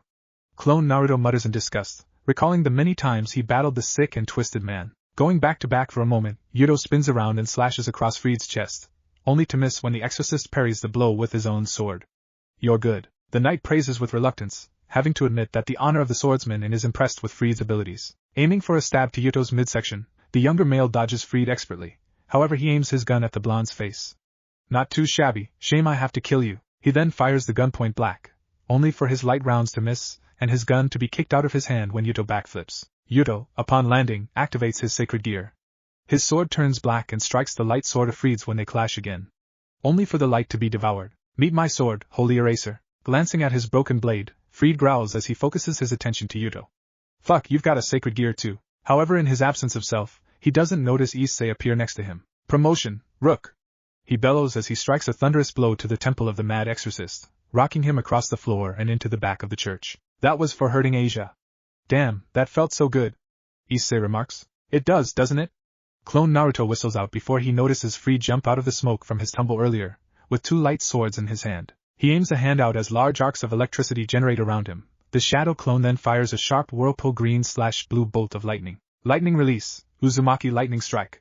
He mutters with sharp eyes as his wild streak of energy crashes into Fried and electrocutes him violently. Naruto smiles sadistically as the exorcist is blasted backwards and into the floor after another, and more volatile burst of lightning is sent into him. He then stops his attack after a minute of electro-torture and sighs in mock sadness. Kaneko just stares at Naruto impassively, fascinated immensely with Naruto's chakra usage.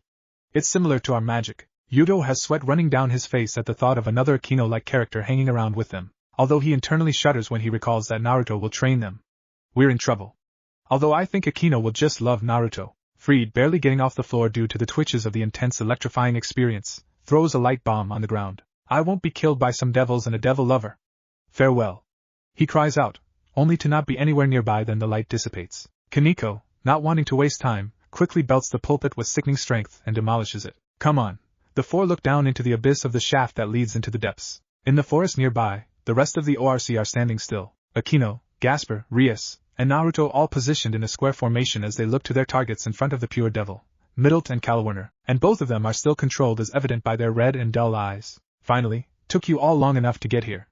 People call me Middlet, the adorable fallen angel. She curtsies with a smile, but the eyes tell a different story, almost like they're crying for help, her soul screaming out from the controlled shell of her body. Not wasting any time, Akino gets changed with dramatic flair as her current attire explodes beautifully when magic lightning hits her body, exposing her alluring and incredible body to the world.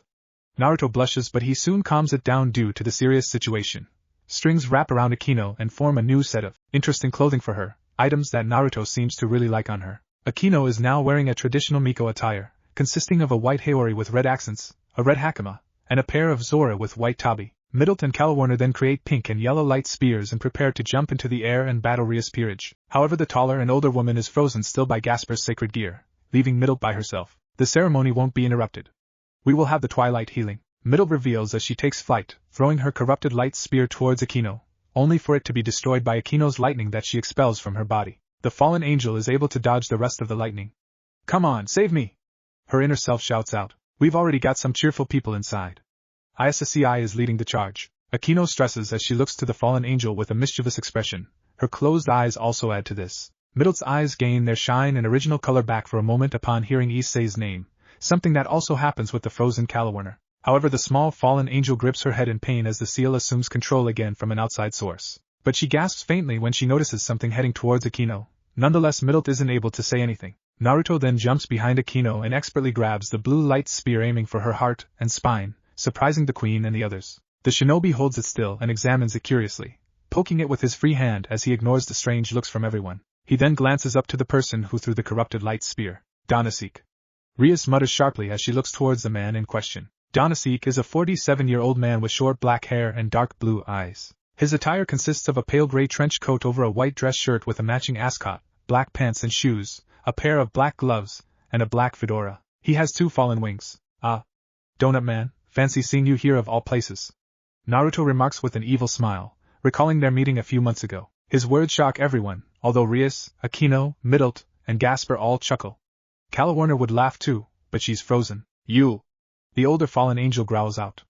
Don't tell me you're a devil? He demands as he preps another light spear. You've met him before?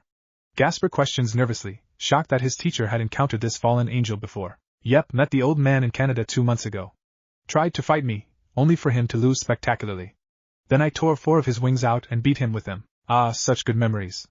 Naruto explains with a sadistic Akino-esque expression, his sadistic nature being something he inherited from Anko due to how close they were. He remembers when he ripped those feathered limbs from Danasik's body in the middle of that river, dyeing it with the fallen's blood after Naruto saw the man kill an innocent child. Maybe Naruto shouldn't have spared him. Remind me to not have Akino and Naruto spend too much time together. Rias deadpants with a mental shiver, her words being directed to the timid Gasper, who nods. The pure devil does not want those two to exist together in any sort of form.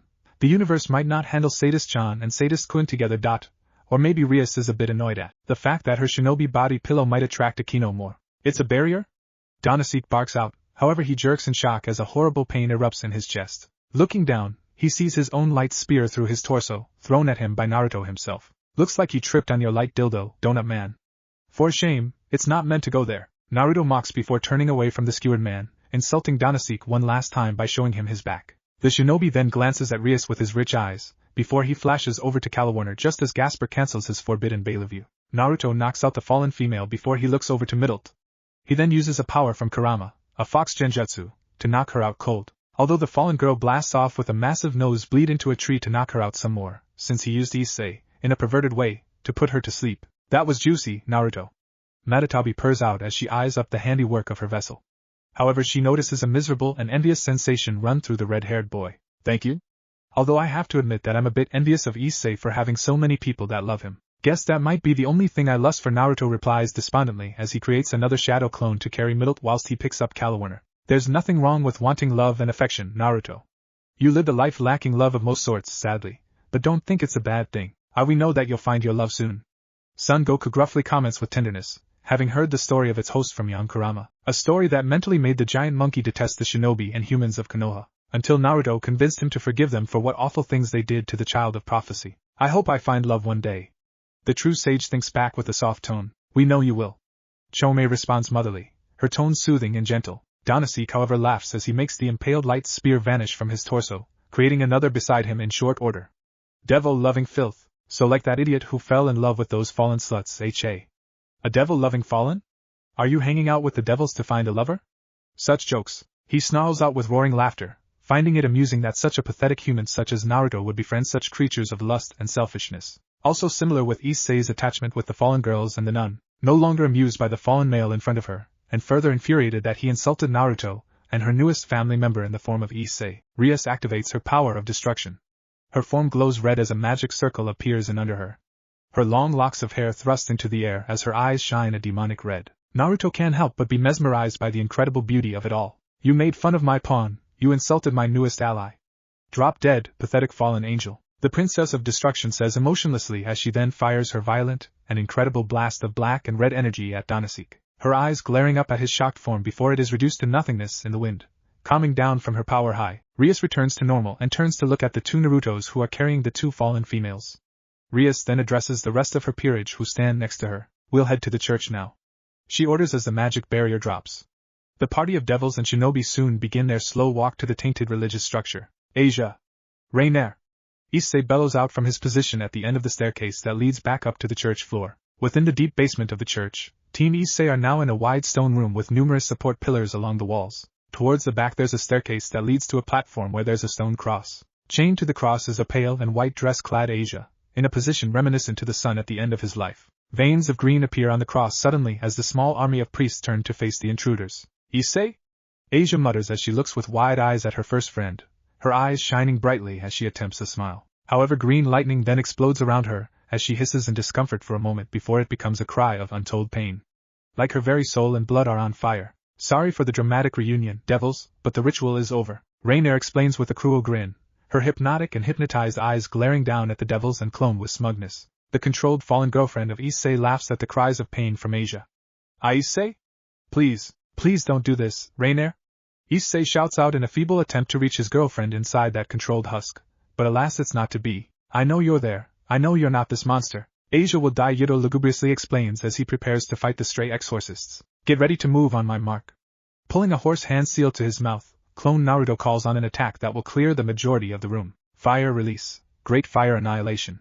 He shouts as he then fires a literal sea of blue and black chakra fire into the fleet of priests. Flames so hot that even the distressed Asia and controlled Rainer can feel them. On cue and pushing away their equally shocked and disturbed expressions/thoughts, Kaneko and Yuto charge the remaining exorcists, bobbing and weaving from the strikes of their enemy as they either punch or cut down the evildoers with gusto and finesse, also ignoring the smell of burning human due to the shadow clone's attack. Issei then notices a green sphere being roughly pulled from the chest of Asia and lifted into the hands of his sealed girlfriend. His eyes widen when the nun's eyes become dull and her head slumps forward. The life rings of her power, that sadly was also her life force, are now in the hands on the fallen angel. Asia! He cries out in anguish as he charges through some of the priests with his dragon gauntlet, barely noticing that Rainer is now pulling the twilight healing into her body. Clone Naruto cuts a stray priest in half with wind chakra around his fingers, his blue eyes noticing the green glow around Rainer. Get Asia then, Issei. We can hold them, he announces loudly to his friend, who complies and runs up the steps to where Asia and Rainer are. He hears the fallen girlfriend of Issei click her fingers tauntingly, which remove the chains from the nun's near-dead body. Issei, hurry up. I can keep her alive until you get her twilight healing back, he barks up to the distraught new devil. Shit, I haven't got enough chakra to use yin-yang release to save her. I'll have to keep her alive the way Sakura kept the boss alive when he lost young Kurama. The redhead mentally scowls to himself as he jumps into the air, kicking off the head of a stray priest that tries to hit him from behind. Issei picks up Asia bridal style and reassures her that he'll help her. I'm right here, Asia. I promise. He gives Rainier a dirty yet determined look. You're my first girlfriend, Rainier. The one I put my absolute trust and faith in. He looks downwards, his hair preventing Rainier from seeing his broken ocular orbs and soul. The one I truly loved. I loved you so much. I wanted to make all our dates special, all our moments special. If you asked me to run away with you, I would have. I couldn't care. I don't care if you're fallen. Issei confesses sincerely as his devil wings emerge from his back, and another gauntlet appears on his right arm. Hoping that his passionate words will stir his girlfriend back to the front again, clone Naruto appears, takes the dying Asia off Issei's hands, and lays her down. This might cause some discomfort. His hand glows green as he then slips it into the side of Asia's body and glides his hand to her heart. The shadow clone begins to manually pump her strong muscle carefully, as to not damage her anymore. You best be quick, Issei. Issei, do you really mean all that? Do you really love me? The trapped essence of Rainier cries out with tears threatening to spill, but she cannot be heard. Look at you, Issei. Oh, so innocent you are, and so weak. Oh, how it was so wonderful to string you along, and so delicious it was when I crushed your heart into pieces. That final date of ours, no, all of those dates were so boring. The controlled Rainier mocks with a hearty laugh, her vicious vindictive side showing. And oh, that's not true. I love you, Issei. Please hear me. She strolls to the front of Issei, her back to the stairs as she continues destroying the fragile mind of her boyfriend. But then you survived, became a filthy devil, and made this nun your new lover. How mean, hurting your girlfriend like that. Did you take her on a dull date too? Then again, with how sheltered the ditzy bumpkin blonde is, it would have worked, she says with mock hurt before her grin becomes psychotic, her red controlled eyes glowing much brighter now. Now, Issei, will you die for me? She creates a powerful corrupted light spear and prepares to destroy her boyfriend and the shallow-breathing nun. I'm so sorry, Issei. Then something flips inside Issei. Those words, those very words have haunted him for days now, kept him awake at night, and destroyed what was left of his fragile mind. He knows his girlfriend isn't there, and he knows that the words spoken by the controlled form are not real. However, right now he's lost. The devil's eyes dull over as tears run down his cheeks, and his body finally responds in a violent way.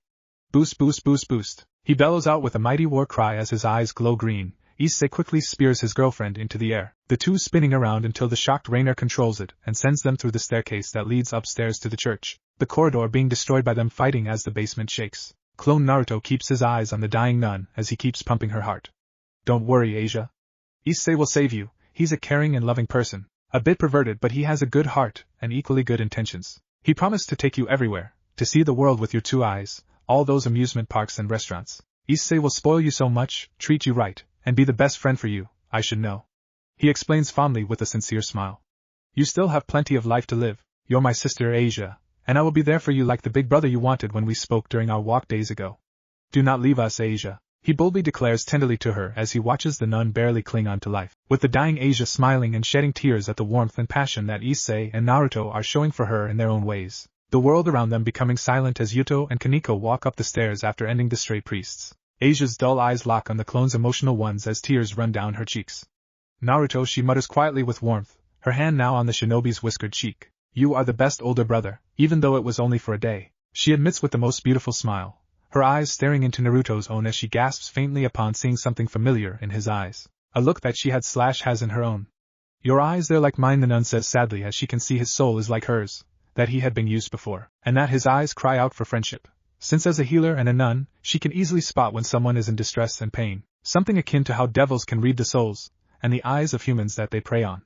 Since the eyes are the gateways to the soul, clone Naruto winces at the words from the fading Asia, looking away from the nun for a moment before his eyes return to gaze at hers, ignoring the glow of red behind him as Team Rias appears through a magic circle. I too wished for friends and love ages ago. Asia, I too was seen as a blessing and a curse for a gift that I was given on the day of my birth. I too was hated for what I am, and I was experimented on. He reveals to the majority of the ORC in the basement of the church, gaining looks of surprise from the majority. However, a look of rage taints the eyes of Yuto for a moment as his fists clench due to how close to home it hits him, the knight looking at him in sympathy. Clone Naruto keeps his hand pumping Asia's heart so she can stay alive, not wanting another innocent and precious person to die in his hands. I won't let another precious person die in my arms, not again.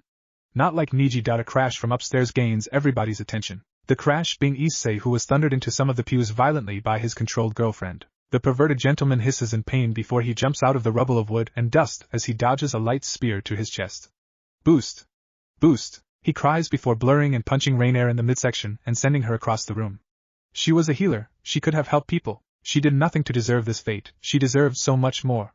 Rainier, stop being weak and wake up, I know you're in there. Issei then grabs a stake and slings it with deadly accuracy towards the smoke screen, hearing a sickening sound of flesh being pierced and the delicious life essence being sprayed everywhere. He momentarily feels guilty when he hears a shriek of pain, but he puts it aside because it's not the real Rainier yet. Once the dust settles, the red-eyed Rainier looks to her boyfriend vehemently, and yanks the wood from her shoulder with a hiss, her teeth now sharp like daggers and her eyes needle-thin as she grins maliciously, placing her hand over the wide wound. Rubbing salt in the wound for Issei, she uses the twilight healing to fix herself up, and she gets it done quickly. I don't know if I should be proud of my boyfriend, or hurt him for staking me. I'm not a vampire, damn it.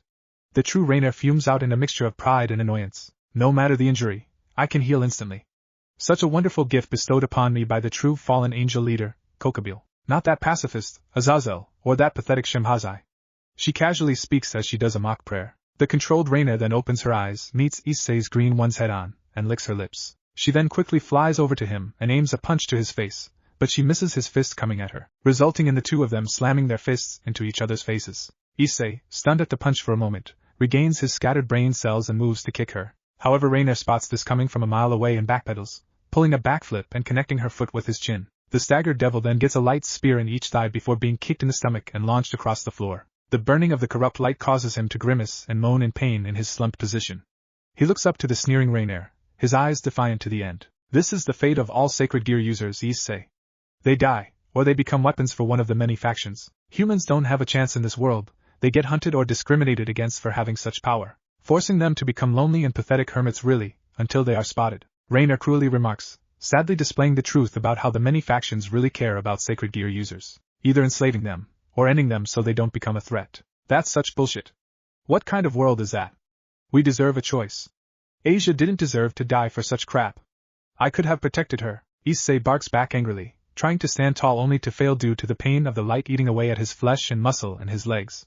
Fuck, the little blonde bitch is dead. Stone cold dead. You couldn't save her then, and you can't save her now. Just how pathetic are you? You can't save anybody, not your precious friends, and not her. The four-winged fallen growls out as she points to him, mocking him in turn with psychotic laughter. Don't fall for this, Issei. I know you can win this. I will break this. The trapped Rainier screams as she tries to fight the seal's control. Fighting through the pain, Issei then shocks the controlled and the trapped Rainier by yanking the twin light spears from his body. The toxic effects of the light sends his blood on a rampage as it squirts from the wounds, however the pain soon subsides. I am not pathetic. No pain can stop me, not until I save you, not until I save Asia, not until I can save Middlet and Calawarner, Issei declares as his wings get larger and his sacred gear glows ominously. What? How? How are you still standing? That light should be destroying you. The controlled Rainier shouts out in distress as she's totally unprepared for this. She primes a light spear and slings it. Was it because of what I did when I tried to heal him? It eased the pain of light-based attacks? The trapped Rainier ponders, before she finally finds a way to regain control of her body due to the fright that her controlled self is going through. It doesn't tickle Rainier, but it doesn't hurt as much as it did. I will do anything and everything to save you, her, and them. Issei bellows before he backhands the oncoming corrupted light spear with ease before he chases the now fleeing Rainier. He jumps into the air and grabs the foot of the flying fallen. You won't get away! At that moment, Rainier's eyes change from red to their normal dark violet. Her true self has finally returned, but she can't say anything as Issei pulls her back roughly. Fly, you stupid fucking angel! Issei thunders as he lands a haymaker of a punch to the face of his girlfriend, noticing that at the last moment, that his Rainier regained control of her body and allowed him to hit her. The fallen cries as she is sent through the window, shattering the pine glass and sending shards of it everywhere in the wake of it. He lands to the ground as his wings vanish, his eyes returning to their normal color too, barely able to stand before Yuto grabs him and keeps him steady. Pretty boy. He mutters in thanks. Look at you handling that all on your own. You did fantastically. I would have helped, but President wanted us to keep out. Orders, you know, the knight explains as he helps the injured Issei stand tall, having seen the end of the fight. Yuto looks back as all the peerage, bearing Kaneko, greets them. Well, greets the pawn anyway, and you did beautifully, Issei. For your first genuine conflict, you was able to hold your own against a strong fallen angel. Even though you was emotionally compromised, you held true and fought. Ria's compliments from her resting position against the wall. As she stalks up to them with a lovely smile, a few shadow clones of Naruto place Middlet and Calawarner on the floor. However, one of them places the unconscious Asia on the only pew left, still pumping her heart manually. You even managed to unlock more of your incredible sacred gear, one that doubles the power of its user every 10 seconds. It allows any who possess it to surpass a god in power and destroy them. It is one of the 13 Longinus, the gauntlet of the Red Dragon Emperor, boosted gear. She announces to the group, earning shocks from most of them except Naruto. You're damn right, Rias. You did much better than I did in my first shinobi mission, Dragon Boy. Good job. The real Naruto praises as he walks up to the boy and pats his back. He has a theory behind Issei's resistance to light, and it has something to do with Rainer's fallen energy within the brunette's body. How are they? Issei asks quietly as he looks over to the fallen girls in Asia. Hearing the tall doors open behind him to disclose Kaneko dragging an unconscious Rainer in, the two clones that held the fallen angels explode in smoke and vanish, leaving just one more. Calawarner and Middle are just sleeping for a moment. But Asia she needs her sacred gear back. Rias has a plan for the ex-nun, but for it to work Asia needs the twilight healing. Clone Naruto shouts out from his position behind the group. Himself and the boss are not too happy with what Rias is planning, since the real Naruto can use his yin-yang release to save Asia without the need of turning her into a devil. But they lost the argument with Rias, since she pointed out that as a human, Asia will be targeted more. As a devil, however, the ex-nun will be protected from all the other factions. Although both Narutos knew there was more to it, a sly and hidden need/desire for Asia to be a member of her peerage. Although Naruto did point out that Issei won't have to worry anymore about his friendship/relationship with Asia than if she became a devil. Which is where I come in. Kaneko, place Rainer on the floor here. Her chest facing upwards. Naruto orders the younger white-haired girl, who complies coolly, although she requests pats later for payment. Naruto shrugs before kneeling beside the knocked-out Rainer, all signs of combat missing from her body. He breathes deeply. I'm going to do something risky, but I know I can do it. To reach into her body and soul, to pull out the foreign item or something that's not needed. Just don't wake up, he internally adds and pleads as his right hand and arm changes to a golden/white fiery one that glows. This will be the first time he has done this for a sacred gear, but he knows it's possible. Ignoring the surprised looks and furrowed brows of most, and the somewhat jealous Issei, Naruto reaches into Rainer's body via her chest. The area around the point of entry also glows orange. Upon contact, he sees her for who she is, visions of her life, and he gets a feel of how she works as a person. But most importantly, he can feel just how much the fallen cares for Issei. After a moment, he finds what he's looking for. Grabbing it, he slowly pulls the odd object out of her lewd moaning body, revealing it to be the twilight healing gear itself. Naruto hands it to Issei, who gingerly takes it from him as the hand returns to normal. Getting over her shock, Rias asks the most obvious question, one that is shared by everyone. Maybe even the comatose fallen angels too. How? Universal understanding of chakra.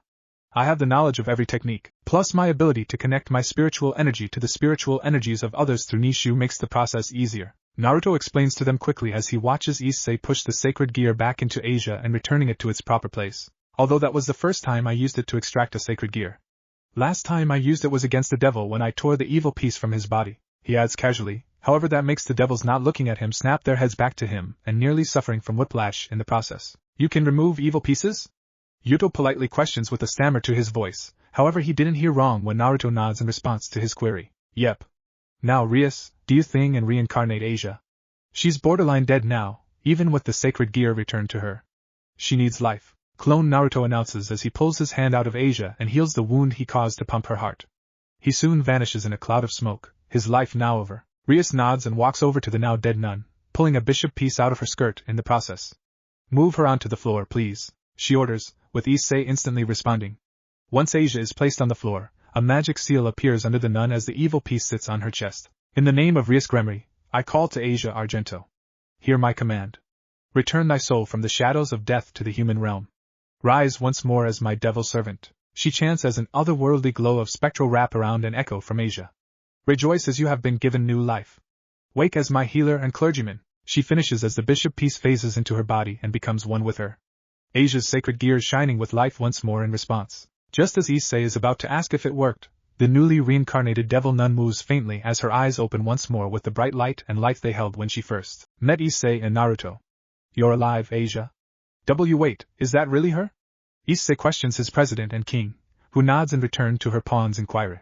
Issei then hugs the surprised Asia, causing her to blush and become even more flabbergasted. Although she smiles and falls into the embrace, feeling tears hit her neck. Crap. Naruto swears, clicking his teeth in annoyance as he stands over Rainer, destroying the heartwarming and lovely scene between Asia and Issei. Personally, he barely glanced at the light show Rias made when she brought back the ex-nun, as he was focused more on the seal at the base of the fallen angels' necks, and he came to a frightening conclusion. Which is why he swore. This is annoying. He growls out. What seems to be the problem, Naruto? Akino probes seriously, her violet eyes scanning Naruto's blue ones as he stands over a fallen angel. Part of her wants to absolutely destroy the filthy creature beneath the shinobi, but right now she's unsure with what she wants to do. Between the positive and warm aura that Naruto is sending out that's making her lose those dark thoughts, and the conversation the two had on the way here regarding the 3 fallen angel females, she accepts that they too have been used in an awful way. But Naruto also told her to not judge a species based on the actions of a few/one, and that he will help her should she ask. I was right when I judged it to being a switch/control seal, however there's more to it than that. Naruto informs the group as they make their way over to Naruto and the Fallen, Asia being slightly more cautious although she knows they were controlled. Heck, it was the 3 fallen girls who were nice to her when she arrived here. It was just Anasik who was a monumental asshole. Frowning, Rias and Gasper steps closer and studies the seal on the base of Rainer's neck. After scanning it herself for a moment, the Princess of Destruction frowns further, and her turquoise eyes sharpen. Kill switches, she bitterly says after analyzing the marking, drawing gasps from her peerage at the information. What? Does that mean? Issei stutters out, a sick feeling of pain and dread filling his stomach as his heart pauses. His girlfriend and friends have seals on them that will kill them. Yes. Annoyingly, the person who entwined the kill switches with the switch/control seal did a good job. Even my own mother would struggle with this, and she was the damn best seal master in years. The shinobi admits begrudgingly with respect to the person who made them. Even Pervy Sage would sweat if I tried to remove the switch/control seal, then a kill switch will activate. And it won't be a slow death either. Same if I try to eradicate a kill switch, another will just step up and initiate. The only way for the seals to disappear permanently is Naruto then trails off at the end, letting the sentence finish itself in the minds of the Occult Research Club and Asia. To kill them. Kaneko completes verbally for the group. Her eyes scan the hard and depressed eyes of Naruto, showing that this is difficult for him. Issei's world just stops dead.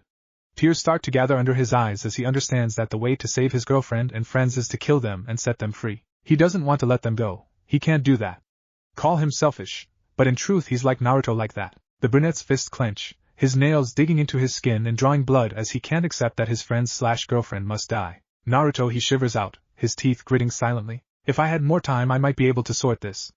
But the problem is that these seals will fully consume them eventually, turning them into these evil and soulless machines, their true selves lost forever. Naruto explains sharply, not too impressed with the situation either, as he feels that he's let Issei down, and his heart can't accept that. Issei. Ria softly interrupts, noticing just how broken her precious pawn is right now. She doesn't need to be an empath to pick up just how heartbroken he is. She pulls out her 4 mutated pawn pieces, gaining his wide-eyed attention quickly. I planned for this eventuality. Although I was further convinced to do this, I will reincarnate these fallen into my servants. The heiress explains with a part truth, since while she was convinced to take the girls as members to her peerage by Naruto to help balance and secure Issei, her own mentality and manipulations further persuaded the pure devil to make these girls her new servants. Plus with her arranged marriage around the corner. P. President? Thank you so much.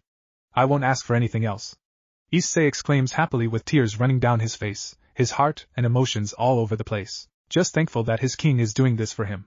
He can't help but be touched by her selflessness and attitude. The pawn sees the gentle smile from Rias before he turns to Naruto, realizing that he's waiting for his command. He hesitantly nods though. He sees 2 shadow clones pop up over Middlet and Calawarner, tracing a hand along the spine to her heart.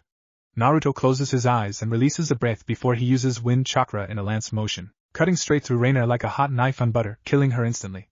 His fist shakes as he looks down to his involuntary victim with sadness and grief. While he may have killed plenty in his life as a shinobi, it always makes him feel sick, even more so when it's to kill an unwilling person to someone's plans. He tries to save people, damn it. He hates killing people. Call him innocent like that. But he despises causing despair and more hate. He checks the girlfriend of Issei, seeing the seal evaporating away before it disappears forever. He then turns Rainier over before moving away from her.